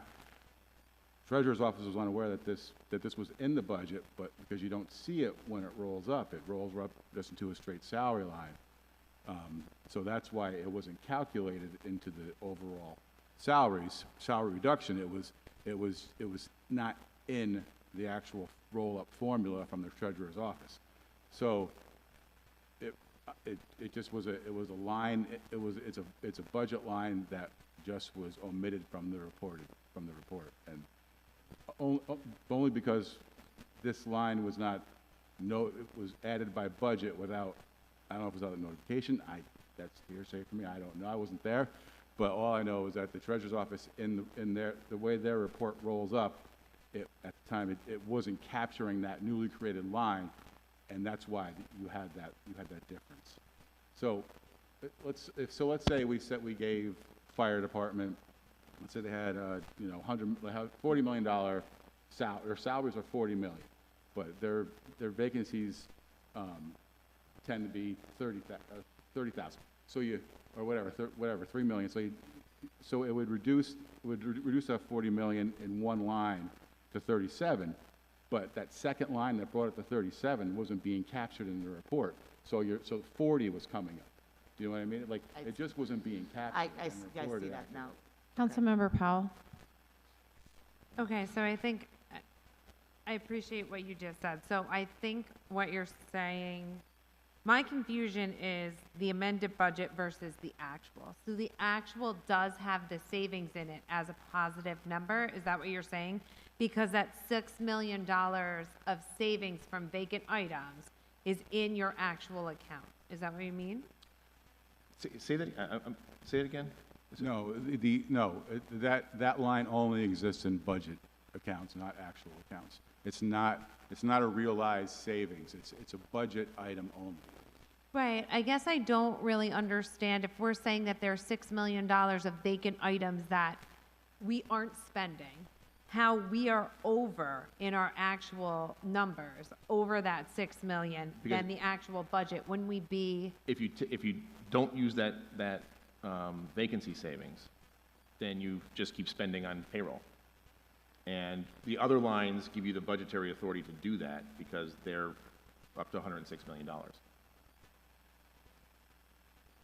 So, but what this says to me is that the actual budget was $100,000, and we actually spent 106. Is that correct? Yes. But we aren't over. Like, where did that 6 come from, I guess? The $6 million over? Yes. That is because the vacancy savings were not applied. So you basically, so all the other lines put together that we normally use, Yeah. they're $106 million. Right. And that's what's in the budget. So for accounting purposes, I guess, the $6 million in vacancy savings would exist there for the purposes of the voting for the budget, drop that down to $100 million. Right. If those vacancy savings aren't realized, the authorization is still there for the rest of the money, the $106 million. So even though the budget book that's passed says with the amended budget, $100.7 million, that's where we're at. So basically, vacancy savings were never realized. So you did actually go over budget. Yes. It's just the way it was reported wasn't capturing. So just a quick one, because I guess the part that I'm not fully understanding is, let's use it, let's say $10, and I underpay people dramatically, and I have room for 10 people to work for me for $1 each. I have 1 vacancy, and I pay my 9 people, and I don't change things around, so it's $9. Wouldn't I still have $1? Like, the vacancy savings, I guess that's the part that I don't get. Is like, shouldn't it not matter how much? I think the issue is that you have the vacancies, right? But you still paid everybody. You spent all the money before you filled any of those vacancies. So you were overspending on salary. Right, basically, we spent 106 million. Yes. And that 6 million over was not, It was not. it should not have been spent because that was those were vacancies. So for They should have example, been. Savings. They for should have been example, vacancy if I'm looking at Q1, right, and I'm trying to judge whether we're spending appropriately for Q1, and I have a staff of 100 people, and I'm budgeted for 100 people, but I currently have 20 vacancies. If my Q1 spending is at a full 25% at just those 80 people, I'm actually over budget in what I'm spending on those 80 people, because technically I should have 20 vacancies, correct? Yes. Roughly. You would still be at budget, those vacancies So never get filled. as I but go through my year and I start backfilling for those vacancies, I'm gonna blow my payroll budget because I didn't account for those vacancies in my earlier spending. Does that help everybody somewhat? No, it does not.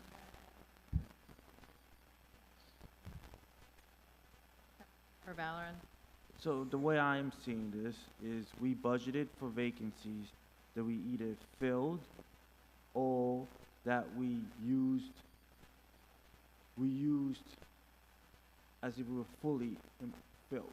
So we budgeted to only have 8 people hired, so we budgeted for 80,000, but we could have had up to 100,000, and instead of actually keeping those two numbers at the 80 of what we actually budgeted, we went based on the 100, which is what would have been without the vacancy.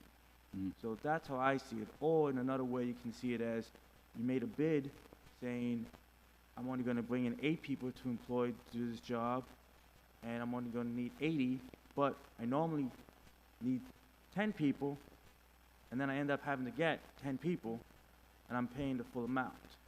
So you underbid it, and now you're gonna go over because you have to pay the extra 2 people. So at the end of the day, really it's more of this would have been a trigger. This would have been one trigger, as we talk about triggers that we talked about. This would have been one trigger that would have said, we're going over budget on staffing. We need to do a hiring freeze at this point, or we need to understand that we budgeted not to have these people employed. Is that correct? Largely, I can't, we don't manage the payroll, so it's up to the people who are managing the payroll within the departments to do that. From our perspective, the first 2 quarters, which we thought we were under budget in payroll, we actually were at budget. So we were at the 25%, But when we got to the 3rd quarter, we were at $2 million over, so it was probably 3% over. And that's because of seasonal hires, basically. But to Councilmember Balleron's point, had we been using the $100 million figure, We would have been at back budget. and forth between the administration and the treasurer's office has typically been, hey, like, we're spending a little too much on salary, we need to pull back. It wouldn't have happened here because it would have been at budget, but generally speaking, yes. And so those conversations were not happening early enough in the year. They didn't start to happen until the 3rd quarter report. And as I said, I think back on the 19th, by the end of November, you can't course correct at that point. You only have 5 weeks. You can course correct in June to a certain extent, but not really in Q4 to actualize the kinds of savings that you would have had to actualize in order to ensure that we came in closer to that $100 million mark. Yeah. Is that fair to say? Yeah, yeah. And I will say, you know, the one thing we do have visibility on in 2026 is salaries moving forward. And it looks like a similar situation is happening this year too, where I think we're over budget already in payroll for the... The last one that I ran, which does include vacancy savings, we were basically right at where we should be. We're at payroll right now? Okay, that's good. Earlier one showed us a little higher, maybe because of overtime in the wintertime or something.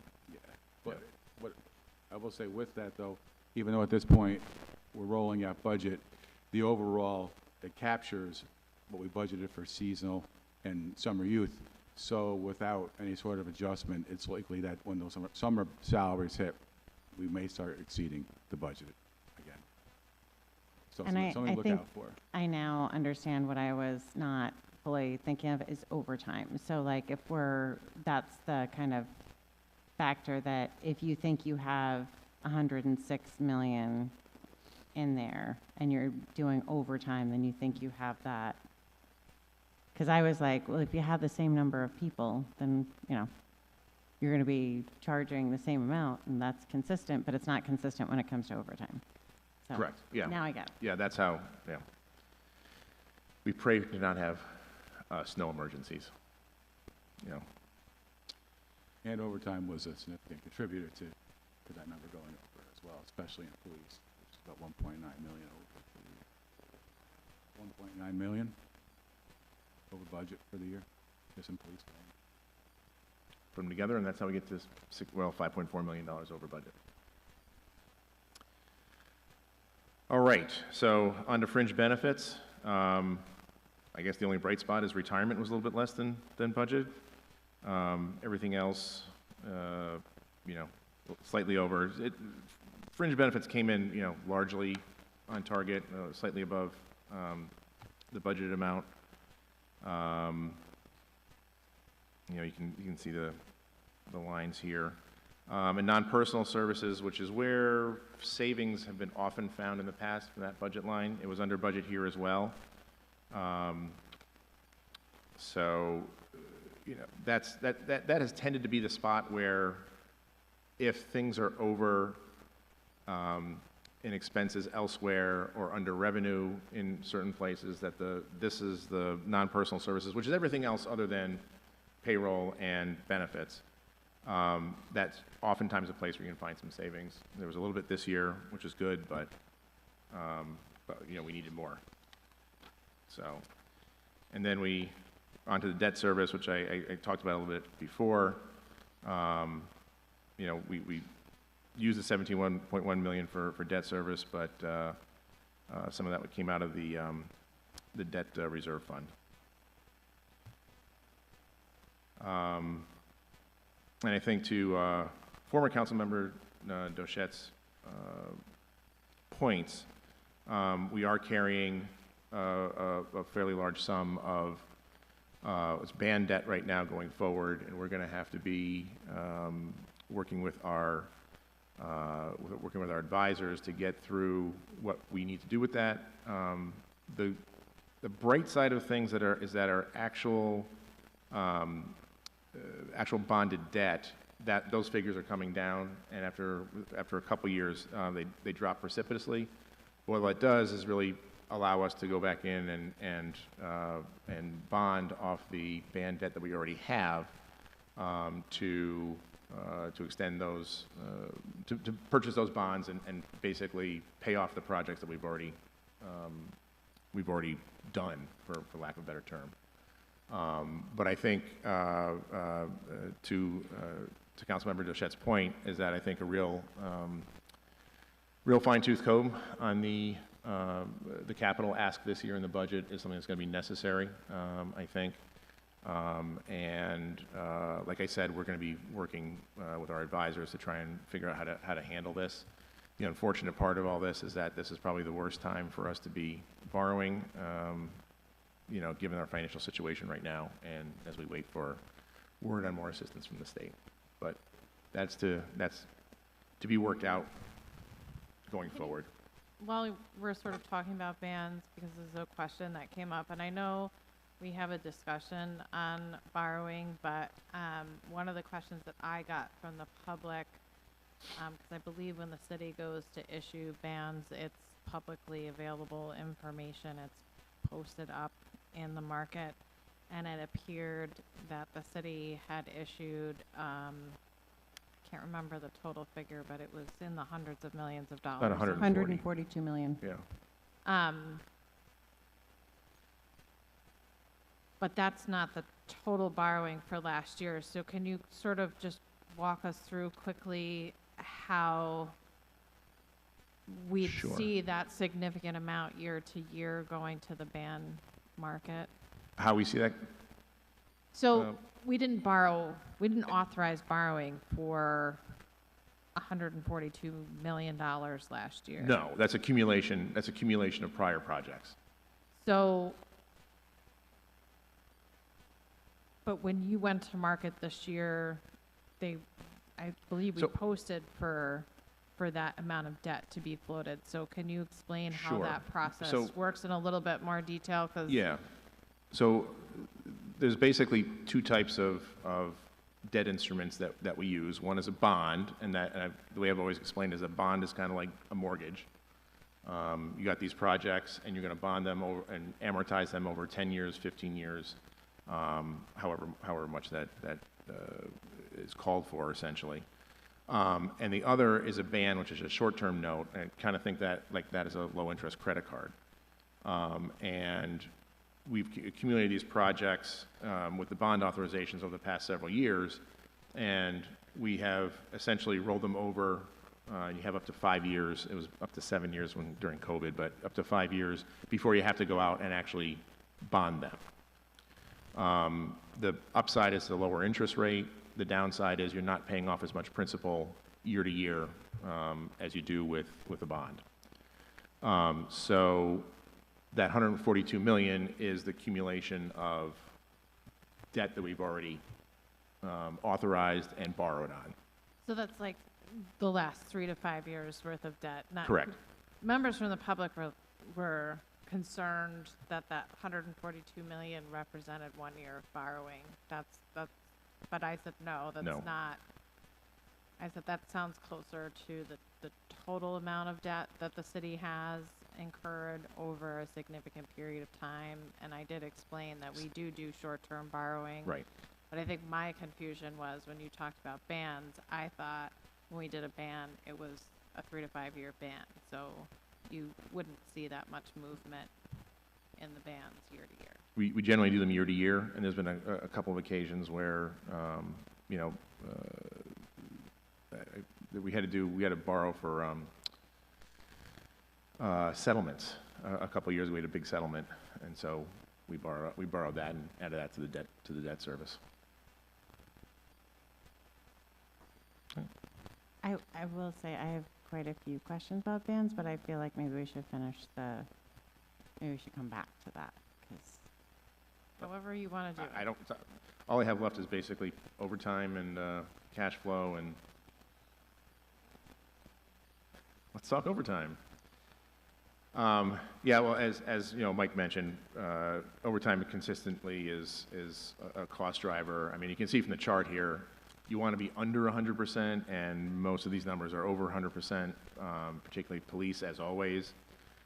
Fire had been reduced their overtime in the last few years, but they're back over 100%. Communications, park maintenance, it's just one of the biggest cost drivers that theoretically is controllable, but oftentimes doesn't pan out that way. Yeah, so overtime expenditures were 2.3 million over budget. I think everything else I've touched on. So analysis of the cash flow. This is 2025's cash flow. We monitor it obviously on a regular basis. It's how we make sure we keep our obligations paid. And you can see here towards the end of the year we were having difficulties with cash. Not difficulties, but we were running low on cash. So we had to take measures to make that work so we can make it through to 2026. Part of that was also issuing a ban note that reimbursed some general fund payments for capital projects that we paid out of the general fund and then reimbursed back to the general fund once we borrowed the capital cash, and some was for one of the persistent problems we've had problem is a strong word, but persistent things that the administration had done over the past few years, which is allow borrowing out of cash on hand, and then wait to borrow off that, like for a ban, and then reimburse the general fund back when you actually went out to borrow. The upside, as it was in November, December here, was that we saved about $300,000 in interest costs if we had actually borrowed for what we did in November, December in March when we originally went out to ban. But because we delayed it, I think this was more accidental than by intent, because some of the projects that were being worked on, the capital projects, they were working based on the bond authorization amount and not the actual borrowed amount. So not a very good practice. We can do it when we have surplus cash. When we don't have surplus cash, you want to make sure you have that money available. And you don't go forward with a project that doesn't have cash in its capital accounts that you've already borrowed for. So, let's see. So yeah, we are continuing to monitor cash flow. You know, we're hoping that the state is going to be able to come in and help us make sure we get the monies that needs to pass the budget first, obviously, and that we have a better idea of when state monies are going to be coming to us, and that'll help us manage cash flow going forward for this year. But because of the situation right now, ran as a revenue anticipation note, which is short-term borrowing to solve cash flow issues, is certainly a possibility, and we'll be keeping you informed on that if and when we have to issue one. That was actually one of the questions that I had. Yeah. Are we anticipating needing to take out RANs? I hope not. I just can't say for certain yet. You know, it really depends on what comes from the state. And I think if we're able to access other revenues someplace, I'm not sure that's going to be possible, but again, it really depends on when the monies come in from the state. And we're in touch with them, and I think they know our circumstance, but by the same token, if they can help us at least push it out as far as possible, that's good, if that eventuality comes. But I just wish this budget was passed. And I could tell you, I could be more certain in what I tell you. You and me both.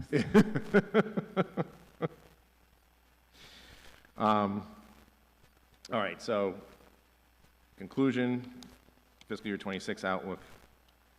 So obviously we had a significant revenue underperformance among multiple categories. We have the deficit of $19.2 million. You know, the city has implemented expenditure controls and is monitoring hiring, overtime, operational spending, et cetera.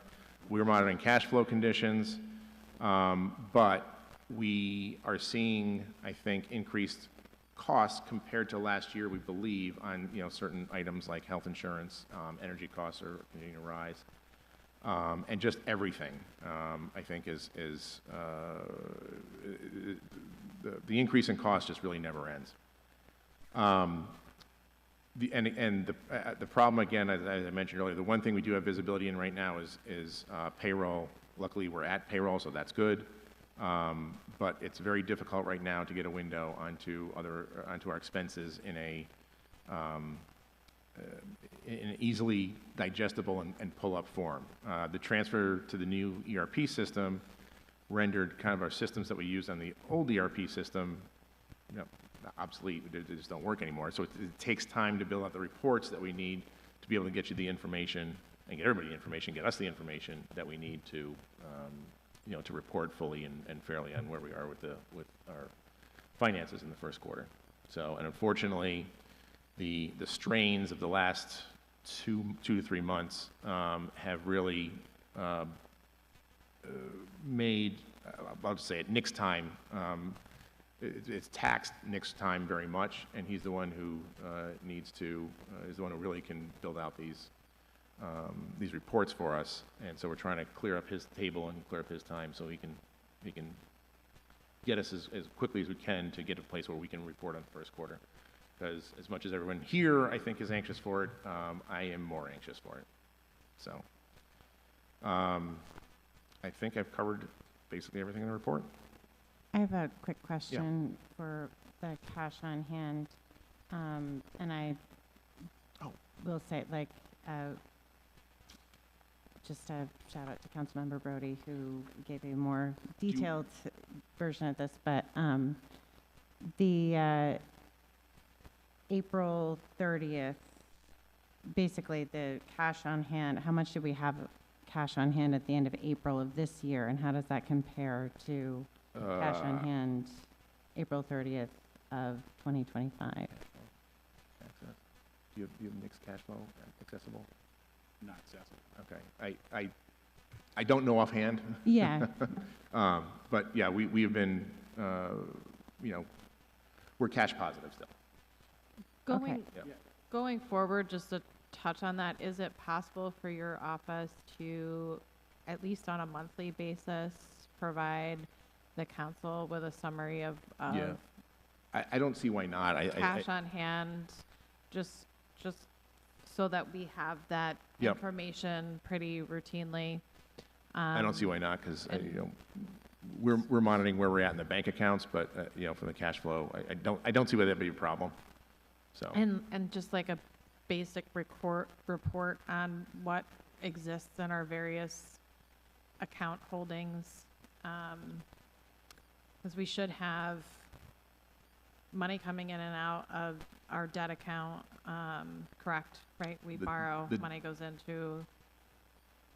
when we borrow, it goes into the capital accounts. Correct. Yeah. So it's helpful just to know a month-to-month snapshot Yep. of what exists where.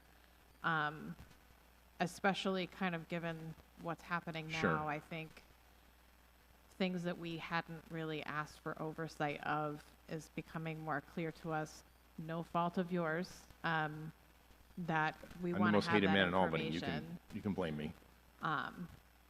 And consistently have that information. I think so, but it really, Nick is the one who will be able to tell me definitively. Okay. All right. I did actually want to touch on Councilmember Brody's email.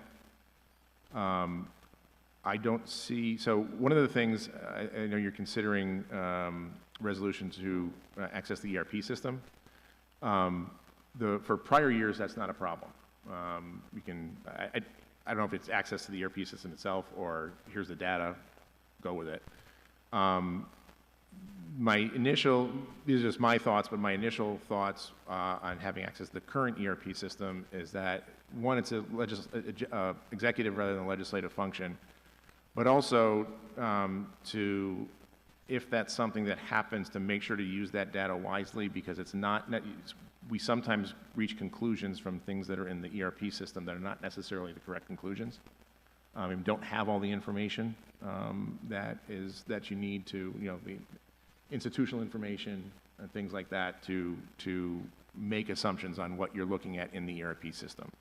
So just, I think a word of I think also we need to make sure that it passes, legal muster. I don't know if you've done the analysis. I'm sure you have, but that there's.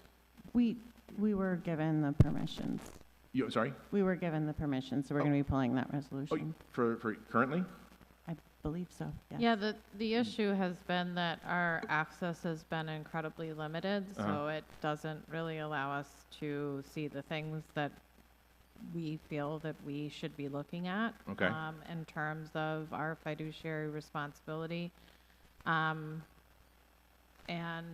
we worked for several months behind the scenes to try and do that, not by legislation, but broadly speaking, unless it sits in the mayor's office, we are allowed to access any records that the city creates, and ERP would be one of those records. And it's not a record that's currently housed under the mayor's office, it's under admin services. And also, all fiscal information is spoilable, it's public information, so it's certainly something the council should have access to.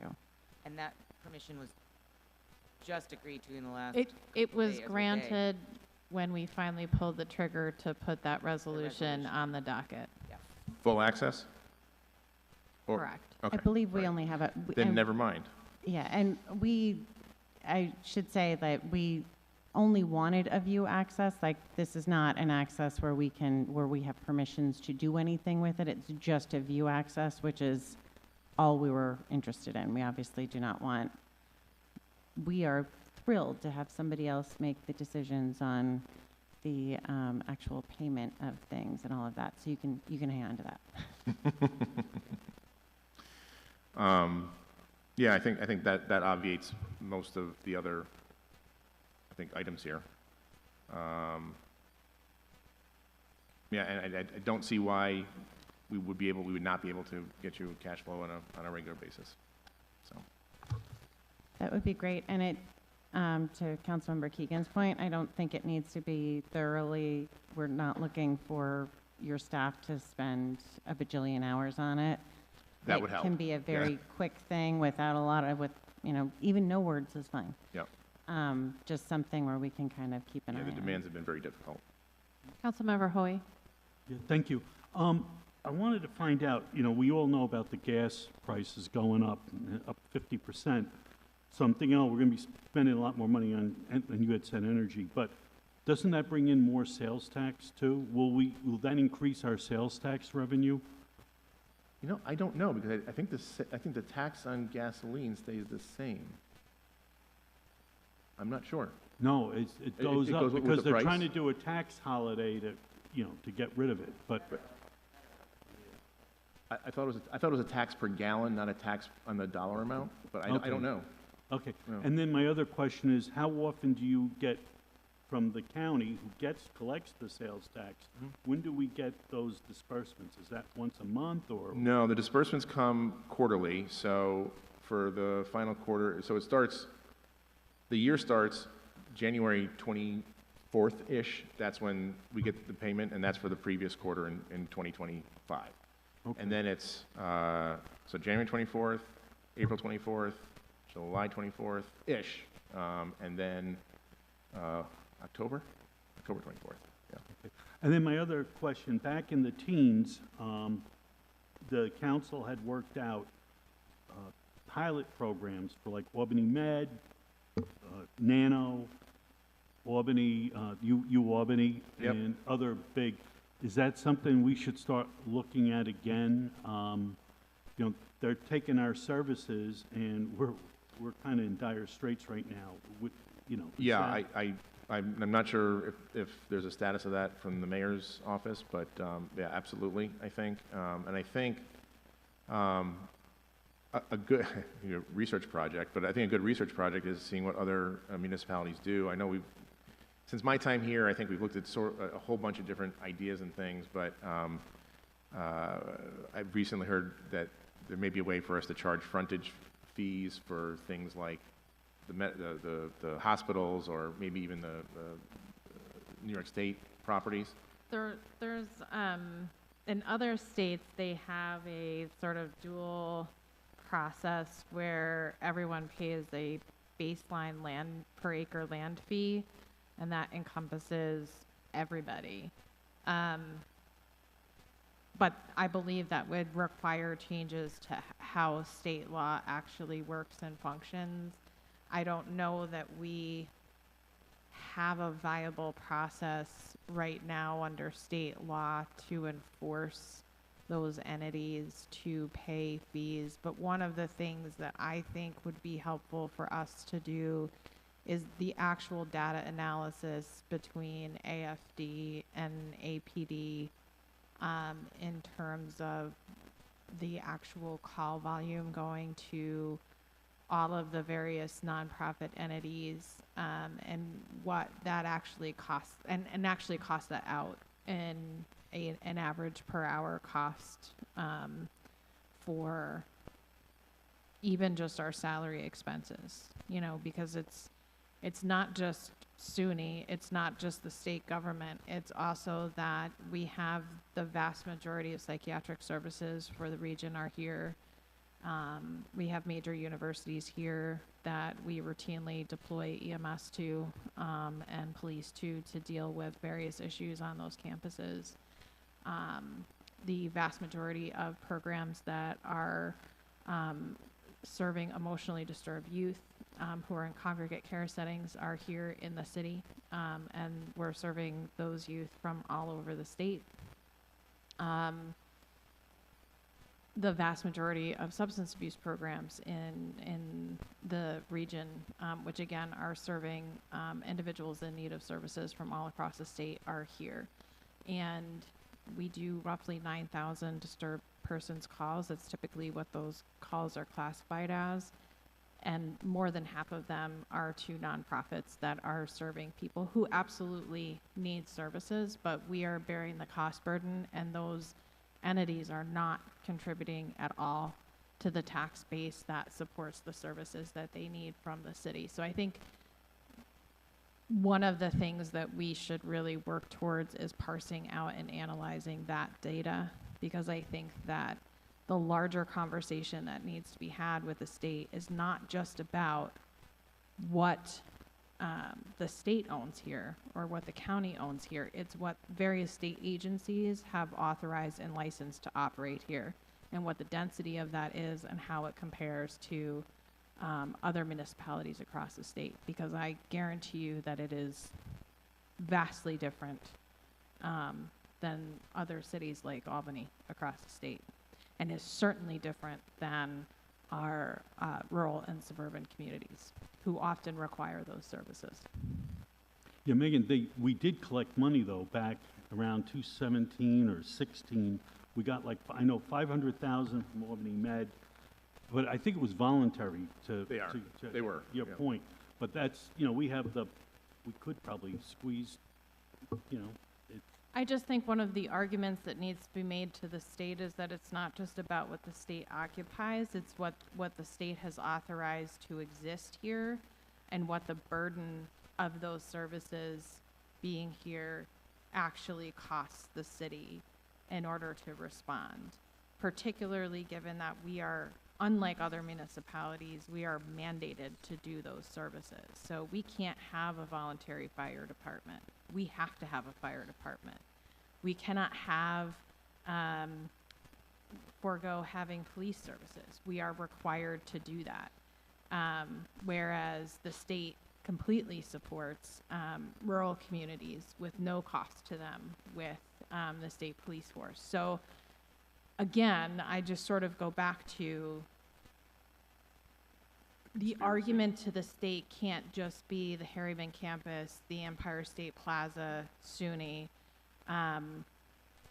The argument to the state really has to be, here are all the costs associated with the services that you as an entity have licensed to be here, with no thought to the density and the burden that falls on the city in order to support those populations. And it's not a matter of not wanting to support those populations, it's just a matter of can we do it sustainably?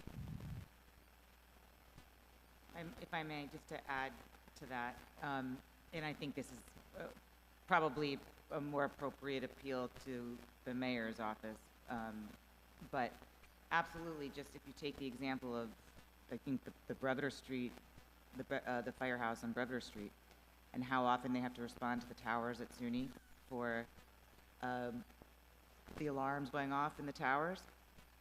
I mean, I would love to see the numbers of responses that they've had to make for typically false alarms, and it's something I've become more aware of since I had a student living in those towers the last 2 years, and how he's like, yeah, AFD's there all the time. Well, okay. So just to sort of drive your point home. Councilmember Powell. And I think to further drive that point, right, because I live in that neighborhood and went to SUNY, they're either at SUNY or at the variety of nursing homes on Washington Ave Extension who are licensed to be there by DOH, to Councilmember Keegan's point. So I think, you know, that is a very good point. I appreciate that point as someone who works in human services and has worked at some of these facilities that you're mentioning. I know for a fact that a lot of those service structures and entities do have the cops coming there quite a few times, or our fire department, ambulances, those kind of things. And I mean, obviously we're talking about fire and police, but they do put a strain on our service system. And of course, there's overtime affiliated with those positions. You know, it's a good point that you're making, but I think there's a lot of to be said for the resources and how we are really funding those resources. And I agree with you. I don't think we're saying that we don't want to do that. I think it's how do we pay for it? Do we get help paying for it? Whose responsibility is it, et cetera, et cetera? Yeah, I've said it before, like we become the, I don't know, the center of problems for the region, for individuals who are troubled and have issues. And there's a cost that comes with that. And it's time we got compensated. And this situation we're in right now hopefully makes that argument for us. I'm assuming that our overtime wouldn't be as dramatic also without all these calls. Probably. I'm sure we would need to have good management of the overtime to ensure that doesn't happen.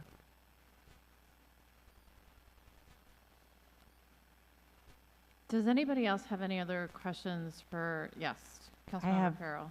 A bunch. Okay, go ahead. Take it away. So I guess I'll start earlier. So I wanted to just ask we didn't get the the Q3 reports until after we voted on the budget.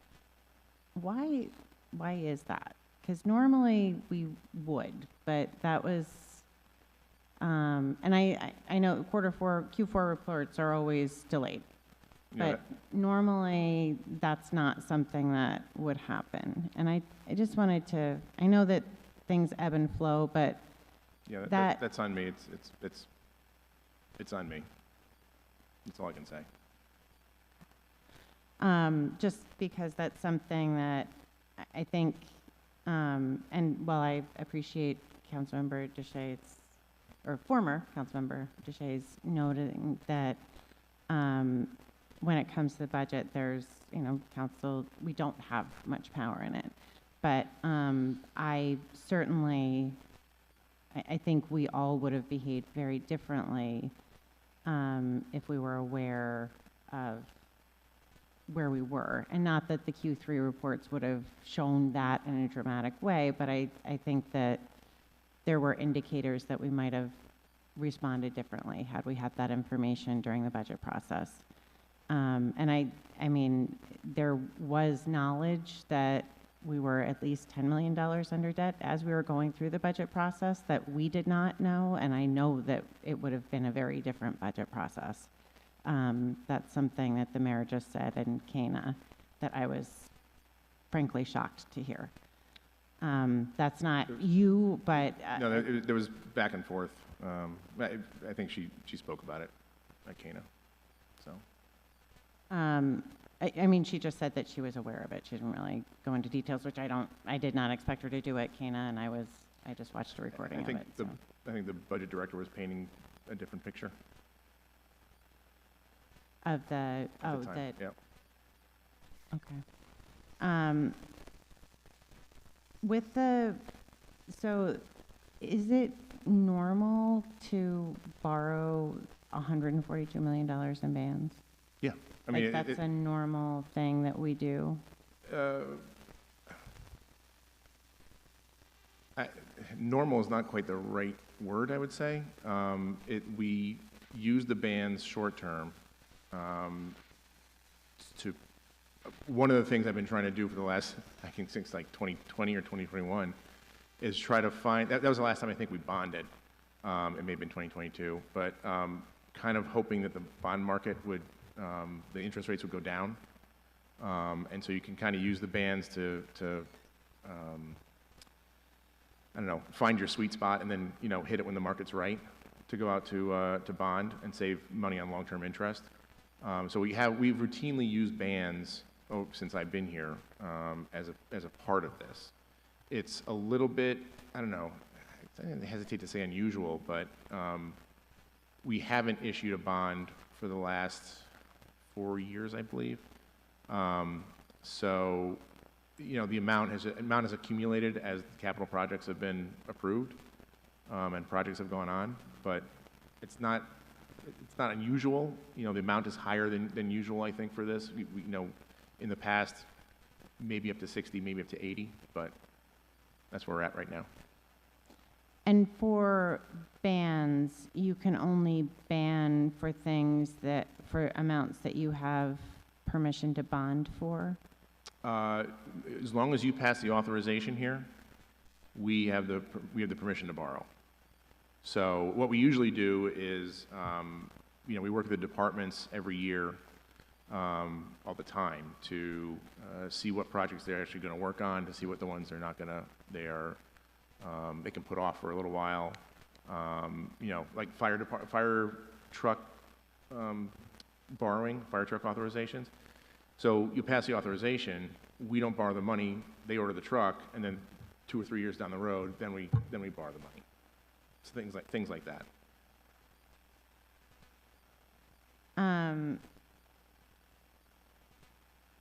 So it's not unusual. I mean, I guess when seeing that number, I had always thought of bans as, well, you described it as like a credit card thing.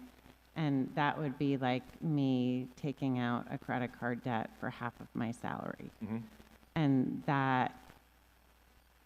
One of the things we're using... That would give me a full-scale heart attack. But one of the things we're using it right now is to kind of delay the bonding while our debt service that is currently on the books, as that comes off the books, we can delay bonding and then go in full force essentially when our space is opened up. And can the money for bands be used for anything other than, I mean, does it have the same restrictions that bonds do? Correct. So you can only use that funding specifically for bonded projects? Yeah, for bonded projects, the only leeway there is that if there's, just for an example, let's say you borrowed $100,000 for cars and you spent $50,000 over, and it's supposed to be for like these cars over here, and then all of a sudden you realize you need these cars over here and you have extra money over here, then you can put it there, so. Yeah, I mean, that's one of the reasons Right. why, and we've definitely discussed that about how prescriptive one should be with the bond authorization, because, you know, hitting that fine line of, we have had, that's why in that chart, there's like a couple of lingering bonds I think eventually we just got rid of because it was so prescriptive, you were unable to use the funding for anything else. Yes. So, do you know, are we still planning on doing and this might be more of an administration question, but are we reviewing, like, will we be going out to bond for all of the bonds that we have authorized?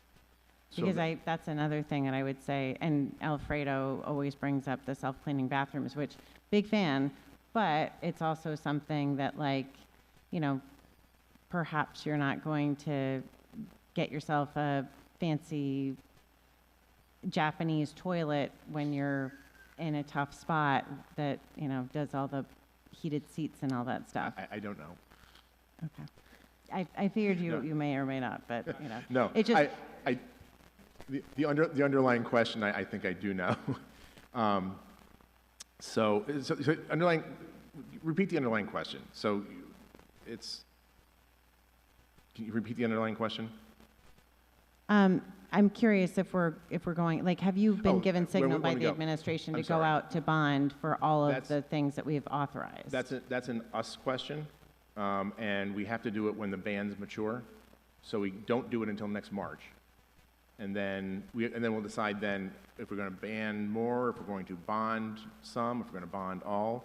And those are the discussions we're going to be having in probably a month or two with our fiscal advisors to see where we're at with the capital plan for next year. Not for next year, for the borrowing plan for next year. I think to answer your question, though, yes, we are working with the administration on a list of what was authorized versus what was actually borrowed to make sure that no unnecessary borrowing happens with what was authorized. So yes, we are working closely with the administration on that. Thank you. Sorry, I Mike, for- misunderstood your question. Yeah, well, I threw in Japanese. It was the toilets, Japanese and that toilets. Just sets things off the rail.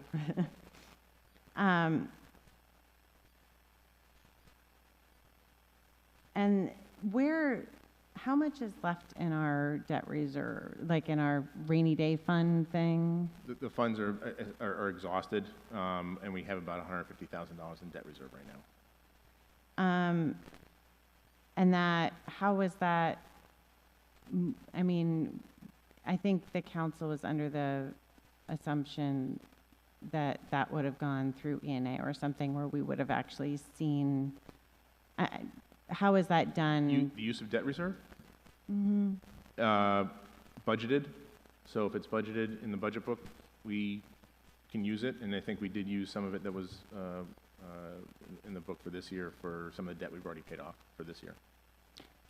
I mean, I have the budget book with me. There wasn't a lot that was supposed to be used, and we were not supposed to, I'll look at the specifics, but you were definitely not supposed to use our full debt reserve in the budget last year. You know, that, you're talking about the ENA and, yeah. That was what was decided upon, and that was How is that decided? budget office. And we concurred from an accounting standpoint that it was appropriate, and it went through, and, you know, at the ENA meeting, and no one asked any questions. But it didn't go through the ENA meeting. It did. it did go through the ENA maybe? Are you, are you talking about the debt reserve transfer? Yeah, The debt reserve transfer went through ENA on December 2nd of 2025. right, but that was only a portion of our debt reserve. That I was the asking entire about debt reserve. That was what was left. In December?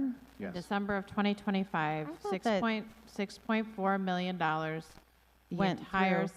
I thought we had more than that left. You're asking about the general fund, the fund balance, which is a different thing. Yeah, I was asking about that. Yeah, I'm sorry. Fund balance can be used. It's general fund money that's in there. So with our fund balance, there's not any sort of, There's no we leeway. get no notification that our fund balance is being used.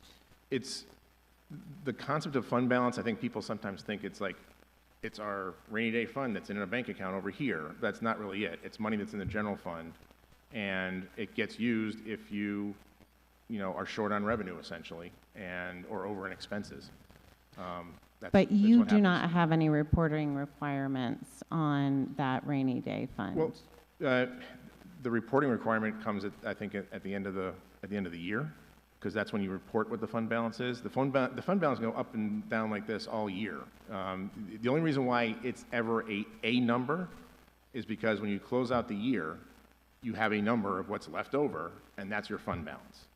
So there really isn't anything, we could go under the fund balance at some point during the year, and then more general fund cash comes in, and then we're over the fund balance again. So it's not really a thing that I think it's not a savings account. It's not really something you could actually, put a reporting requirement on, because it changes all the time. For the debt service account particularly, though, that will still continue to accumulate interest and band premiums. So even though it's depleted now, it will continue to grow. But there's 4.5 million, I believe, budgeted in the 26 budget, and that's probably not going to be realistic. Okay. And I'm curious about the financial implication of, what are the because won't borrowing be more expensive for us? Yes. Yeah. That's. Do we have any idea what those financial implications are? I don't. We talked over with our advisors. It could be, as little as another quarter, 0.25. It could be as much as 1%.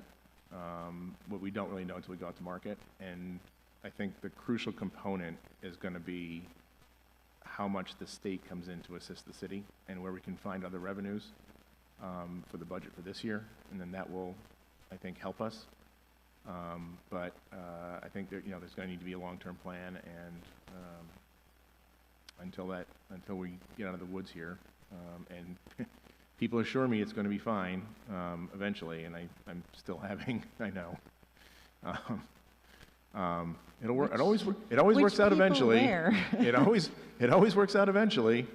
But that's why I think I've lost 15 pounds in the last 2 months. So.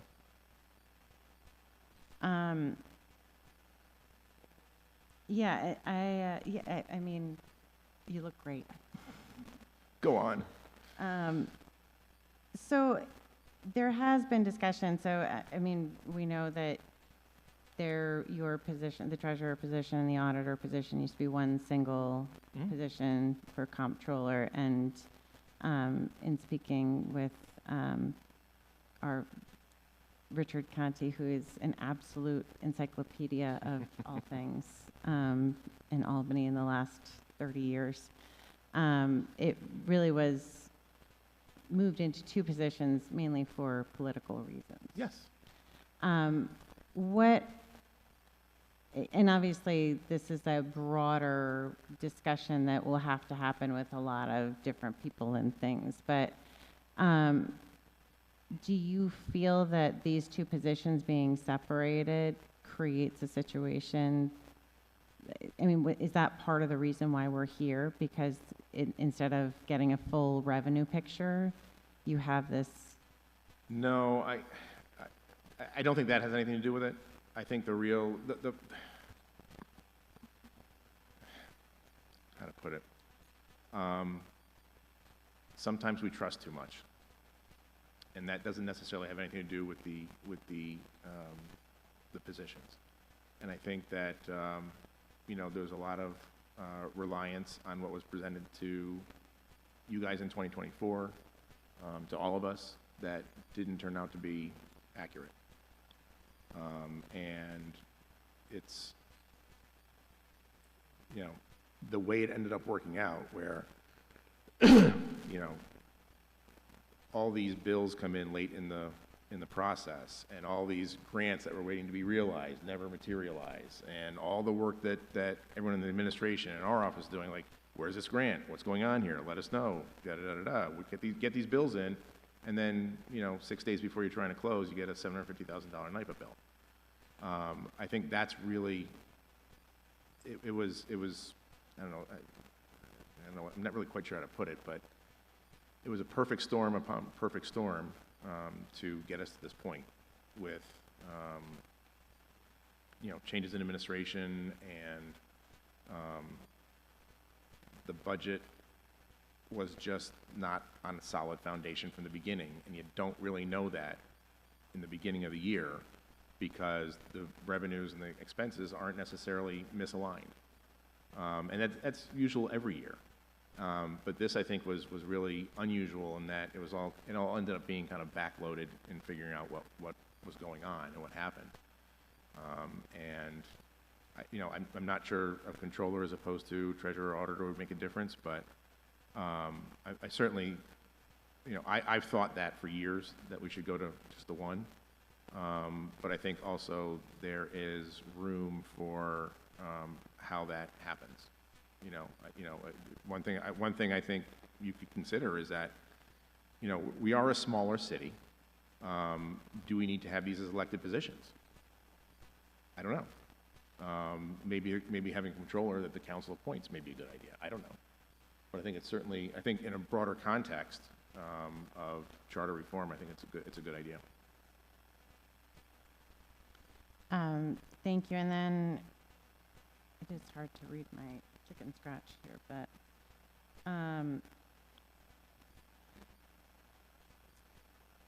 one of the things that I've been talking with a bunch of different people about is putting together kind of a budget working group. And some of it is to really talk about policies and other ideas. I think the desire is to have it somewhat separate from the council process, which I think the finance committee process is very important, but that's also very council focused. And I think having a broader concept of a working group would be helpful to make recommendations that has a lot of voices involved. Is that something that your office would be willing to participate with? I don't see why not, other than time for us. Yeah. This has been a new reality for us, staff-wise. I would imagine so. That is all of my questions. Thank you. I wanted to ask you a couple of clarifying questions that I sort of held. But if we go back to the beginning component of your presentation, when we did the snapshot of revenue losses in March, we were closer to $22.8 million, and I'm wondering how that creeped up to the 27.5. I don't know offhand. It may have been grant revenues they thought were coming in. I'm not sure, though. I had to go back and see where that. It would just be helpful to get like a more detailed synopsis, because I know when we first had that meeting, I had already been notified by staff from what they could see in the old system that had not come Yep. in. And we calculated and tabulated that to be roughly 22.8 million, which was on par with what was discussed at the first leadership meeting that we had with the treasurer's office, the council, and the mayor's office. But what you're presenting to us now is a significantly higher figure in revenue changes. And I'm not entirely sure how we got to the 27.5. So it would be helpful to understand that number a bit more. And you don't have to explain it today. No, I'm yeah, just looking to I'm just understand what items we didn't see that would have gotten us to the 20. Do you understand what I'm saying? Yeah, I'm pretty sure the small part of it was real property taxes that had not been fully recognized yet, that the SEOs hadn't been fully included in the ERP. But I don't know offhand, so it was 22. That's like my one big question. And I'm assuming that how we get to that 19 million, 19.4, whatever it is the differentiation between the 27.5 million and the 11.7 million, correct? 22. So we were down in expenditures. We Yeah. we Yeah, were under yes. budget by 11.7 million, but we were down in revenue by 27.5 million. So we were at a deficit of 19. It's it's 27.4 minus 8.2. Your deficit is calculated simply by your actual revenue versus your actual expenses. It's not based on your budgeted dollars necessarily. Okay. It's just what was the revenue, what were the expenses, that variance is your deficit. Okay. Revenue shortfall 27.4 minus the general fund 8.2 below budget. Okay. 19.2. But the easiest way to do it is just take the revenues and the expenses. Does anybody else have questions for Darius or his staff members? Because he's been, I do, before everybody leaves tonight, have a brief update to share on a separate matter. So, Councilmember Valorant. Thank you. Thank you, Chair. I guess I only have one quick question. Is it possible to get a list of any bonds that have not been issued, and there's been no projects to move forward on, so that we can take a look and reconsider them? To pull them back? Yeah. Yeah. I think, You'll be able to get that list? Yeah. Yeah. Yeah. Shouldn't be I a problem. think it's not a fun situation to be in, but I think if we're looking to have to borrow just to keep the lights on, we've got to also look to reconsider what we've already issued to borrow that we may not be able to afford at this point. Yeah, I would go through the capital plan that's in the budget book for this year, and take a look at that right now and start. Okay. I Thinking mean, about it. I'm thinking 2026, but if there's any bonding that we haven't done in 2024 numbers as well, just so we can really have those difficult conversations. Thank you. Any other questions? Mike, Darius, thank you so much for the time that you have granted us this evening. It is Thank greatly you. appreciated. I know we're pushing on 8:30 at night, and you guys all worked a full day before sitting down with us. But before we adjourn, and you guys are welcome to stay or go, I just wanted to provide some updates to council members also on the state comptroller issue, as requested by some council members to have a discussion about that this evening. I did contact, thanks again. I did contact the state comptroller's office. We are covered by the regional office in Glens Falls. So I have been in touch with them. They they've already received requests to be involved in the city of Albany. So they are essentially already in the process of evaluating what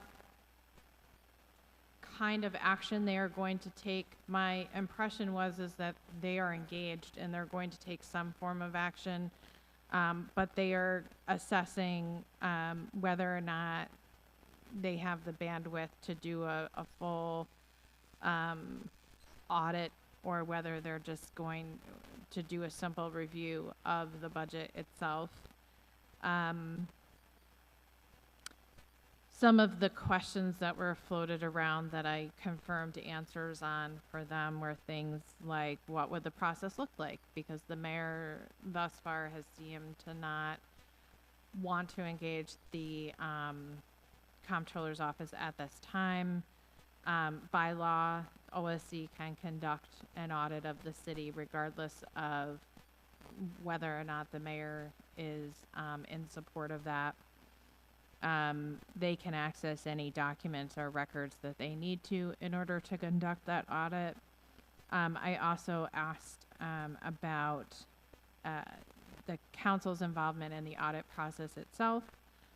And they indicated that part of this process would include engaging with all city departments, the Common Council, other potential community stakeholders, and the administration. So my plan is, because we don't necessarily need to do this by legislation, and because so many council members had expressed interest in engaging the comptroller's office, I will draft a letter and I will have staff send that letter out. We'll give you guys a period of time to request edits and respond back whether or not you want to sign on. So there is a formal process that the body, those members who wish to be included in formally asking for the comptroller's office's involvement, to all have an opportunity to sign on. So if you're facing pressure from constituents, you would be able to go back with a document that says, yes, I did do what you are asking me to do. And then just a basic overview of what the comptroller's office can provide. They can look at program effectiveness, economy and efficiency, internal controls, compliance, and provide prospective analysis.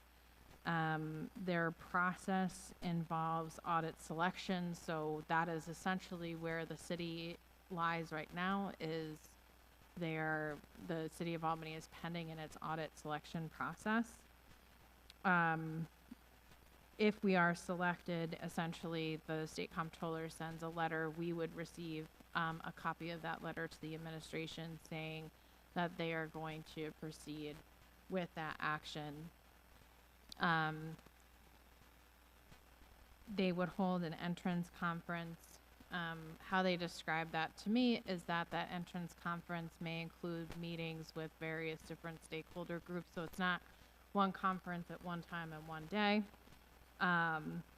They would then conduct a preliminary audit survey.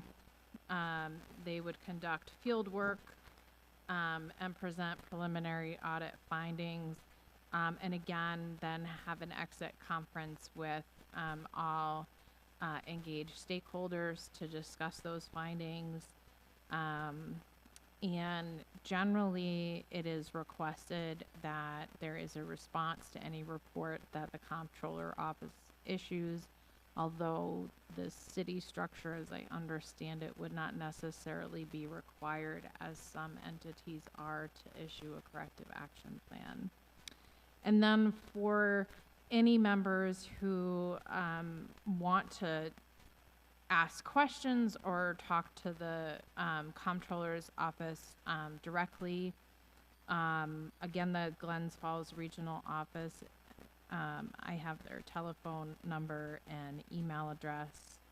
And the email address is muni-glensfalls@osce.ny.gov. I can promise you they are very responsive.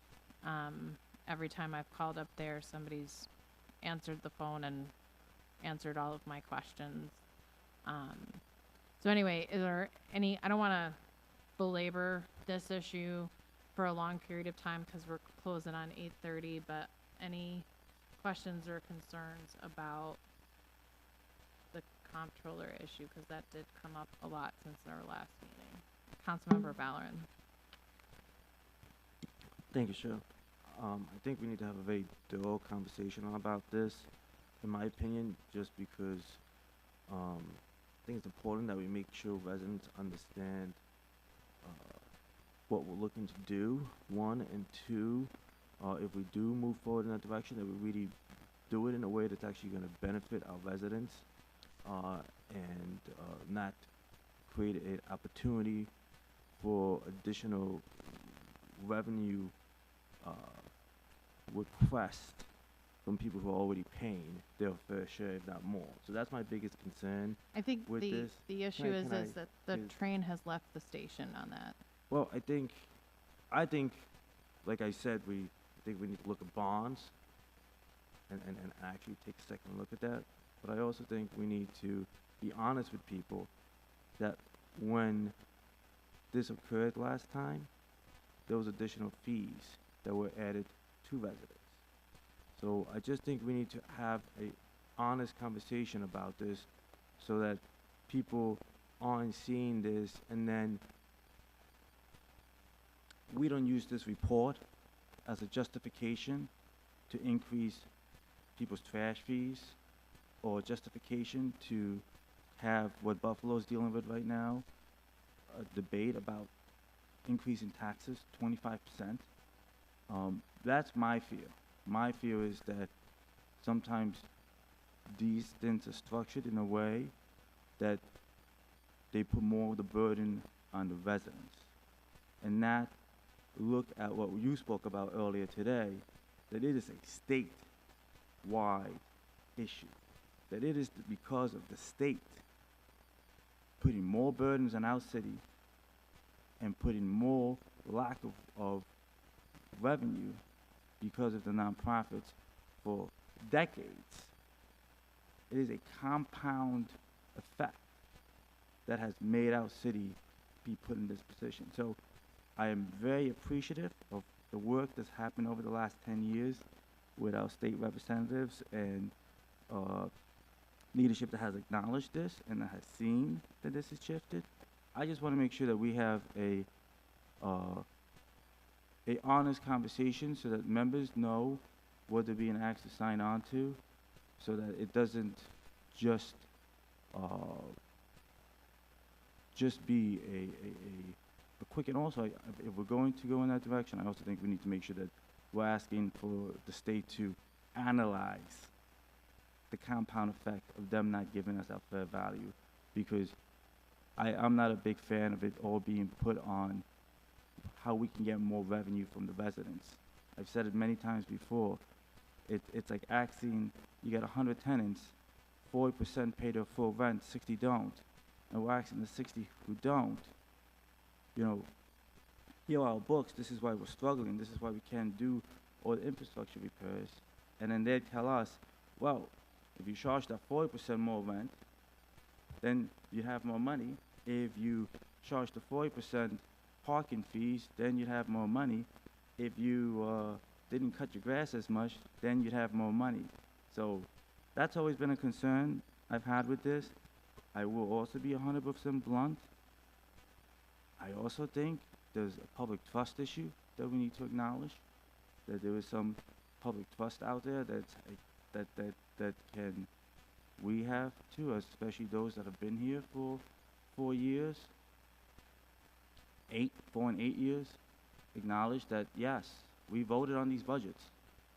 So it is difficult to accept the fact that an internal review is not would not be acceptable. So I just want us to have a conversation about it, because I don't want members to feel that this is just a one-way or the highway and if there's opportunities to make it so that we're asking for something more than just our internal reviews, or if there's a way for us to get and have our own audit, external audit done, you know, to look at it holistically. So yes, I just I want put it to, all out there. So I don't think we're going to have the money for that. Like, an external audit is highly expensive, so just if there's a person sitting out there, it's a great idea, but we do not have the money for an additional external audit.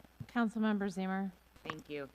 I appreciate your sentiment, Councilmember Valorant, but it does, in my view, it does no one any good to pretend that something isn't happening and to take fears of possibilities as a reason for not asking for a review. As far as I don't believe the controller's office could compel us to raise taxes or raise fees. If, you know, I imagine there would be. As I said, we are not one of those entities that has to file a corrective action plan. And so we wouldn't be beholden to any audit report. Suggestions. But I also want to emphasize that the train has left the building.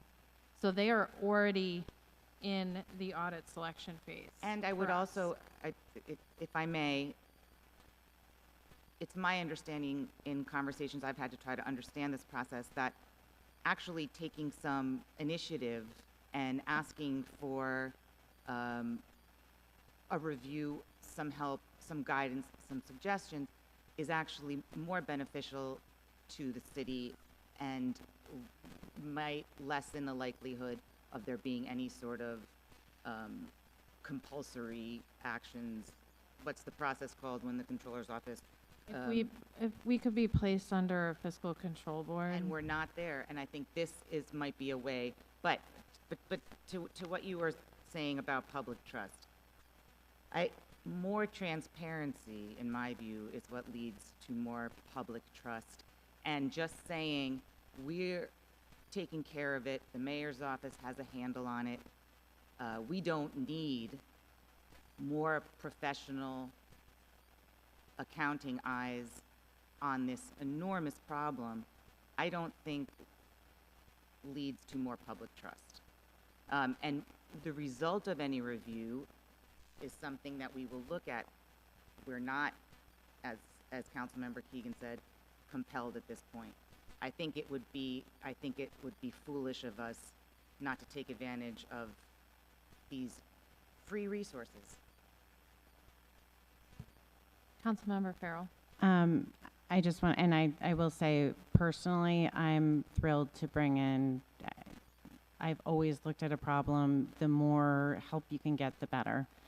Do not say no to assistance if you can get good assistance. So I have no problem with asking the comptroller for help. I'd ask pretty much anyone for help if they can come in and provide some good advice.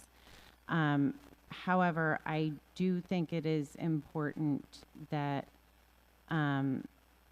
we do have a brand new administration, and I think that we would get a lot more out of the report if the administration wanted the report to have that. I think we would get a lot farther with any sort of review if our administration wanted to participate with it. And that does not mean I don't believe at any point that the Players administration would try to work against a comptroller review if it came in before they were ready. I think that they would absolutely participate, but I think that I think it's important to make that part of the conversation, because we're all getting a lot of different things. As I said in caucus, every member is getting different pressures, and a lot of members have a lot of different views on this. I think it's important that we gauge the administration. While I believe firmly in transparency, bringing in help, and I think it's a great idea, I also think it's a great idea to work with the administration as much And as if we I can. may, I'm sorry, I just want to finish my point. Absolutely, 100%. And I'm hoping that the administration will be more open to this. I think that's absolutely very possible. But I'm just, and I also hope that members don't try to prevent this from happening out of a fear of possible raises in taxes, which nobody wants to do. But from a place of fear to sort of prevent this process of a review when we're in the midst of an incredible fiscal crisis. I mean, I really hope that we don't give in to that fear of what we'll find. Councilmember Valorem. I'm not worried about what we're gonna find. I think we're gonna find a lot of what we've already found, that there was a lot of errors. I mean, the fact that we spoke today about the fact that one computer system had a $100 million budget number, and another computer system had a $106 million budget number, that our city was operating under that. There's a lot of errors that we are gonna find and need to find. And I am not, and I'll be the first to say, I don't think we are the ones that can do a fair review, because this body, the majority of the members that are still here, voted for this budget. So we are in it as far as everybody else. But I also cannot be blinded to how these studies have been used in the past. We got the trash fee from this study. That is not me being fear-mongering. That is me being very honest of what happens. And I'm gonna be blunt. I'm not saying but I'm gonna be blunt. Sometimes what we really need is the state to pay their fare. That's what we really need. And the reviews that other cities have gotten and the reviews that we've gotten has never done that. So, I'm 100% for an external body looking through all this. I just want us to be open with all of our members about the consequences. And when we send out a letter telling members, sign up, sometimes members are not getting all that information. So I want to make sure that we're open with our members about what other cities are seeing that have gone through this, and also what other options we have if we want to still have an external review. So that's where I'm at, because I just don't want it to just be something that we rush into. I want us to make sure we are very clear about it with all of our members, because look, there's 5, 6 of us here today. I feel like no one has listened to me this evening. The train has left the building. The comptroller's office has been engaged. The option that you have at this point in time is to either decide or not to decide to sign on to a letter supporting continued engagement. The question becomes, and it's not a question that this body is going to answer or have any say in whatsoever, is to what extent is the comptroller's office going to engage? And that is going to be entirely based upon what staffing resources they have to conduct a review of the city. When I spoke to them, they had already begun their phase 1 audit selection process. And that was without hearing from any government official in the city of Albany. That was simply in response to the number of requests that they have received from members of the community. So I don't want to spend hours debating this issue on the floor. The question becomes, are we going to involve ourselves in that process and participate in entrance and exit conferences, so on and so forth? And it is not up to us what they look at. Like, we don't get to choose any of those things. That is entirely up to the state comptroller's office, and they have legal authority to look at all of our books. It's not a matter of whether the administration wants to cooperate, the council wants to cooperate, the treasurer's office wants to cooperate. My understanding from speaking with them is that they are currently in the process of evaluating what resources they are able to expend on the city in this process in response to requests that have already been made.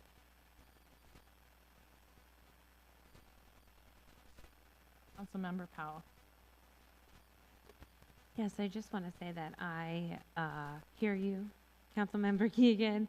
I think that at this point, it's just a matter of, are we going to sign on, or which members are going to sign on to a letter indicating such that we support that review and which aren't. And I also think, you know, to the point of, we've had a review by the comptroller's office before. I think that review may or may not have been different depending on what resources the comptroller's office expends to this review. But I think that, to the points that were made before, we don't have to implement any recommendations, right? And we can also talk to the investigators from the comptroller's office, if we are engaged, about how we have a struggling tax base, right? And how maybe we need to look at additional avenues of revenue. You know, we can communicate those things to them, but I think, to your point, they're gonna do something. So it's just a matter of, if each individual member is gonna say, we support that, and we want them to do that, or we don't, right? And there's no, or we don't, it's just not a sign on, And correct? it's not going to be legislation either. You know, the simple, I mean, you can literally just email the email address that I read onto the record, and that initiates phase one. So they have received several requests from community members. They indicated to me in our conversation that they were waiting to hear from anyone in an actual elected position from the city, and that I was the first elected official that they had heard from in the office. And again, that phone call was not to engage the comptroller's office, but to actually prepare for this meeting in terms of explaining the process, what they would need from us to engage. And it was at that point that I found out that they were already essentially evaluating how they would proceed with responding to the community concerns that had already been expressed. You know, and again, they were unclear as to what their bandwidth would be in terms of the level of review that would take place. Councilmember Hoey. Real fast, roughly how much time do you think it would take? A month, 2 months? And They Mike, were just- go ahead. they were unable to answer any questions about timelines. You know, as you can imagine, there are several municipalities across the state who are in very similar positions to the city of Albany. And so, in library districts, fire districts, school districts. So, and this particular office that covers us also covers Clinton, Columbia, Essex, Franklin, Fulton, Greene, Hamilton, Montgomery, Rensselaer, Saratoga, Schenectady, Warren, and Washington counties. So, Yeah, it would be great to have the information before we start working on the next budget. That's why I was asking. I would hope that that would be the timeline, that we would have something back from them prior to, you know, September 1st. But again, I could have completely misinterpreted the conversations that I've had, but my impression is that they are already in sort of that phase one audit selection process where they're sort of evaluating the risk assessment,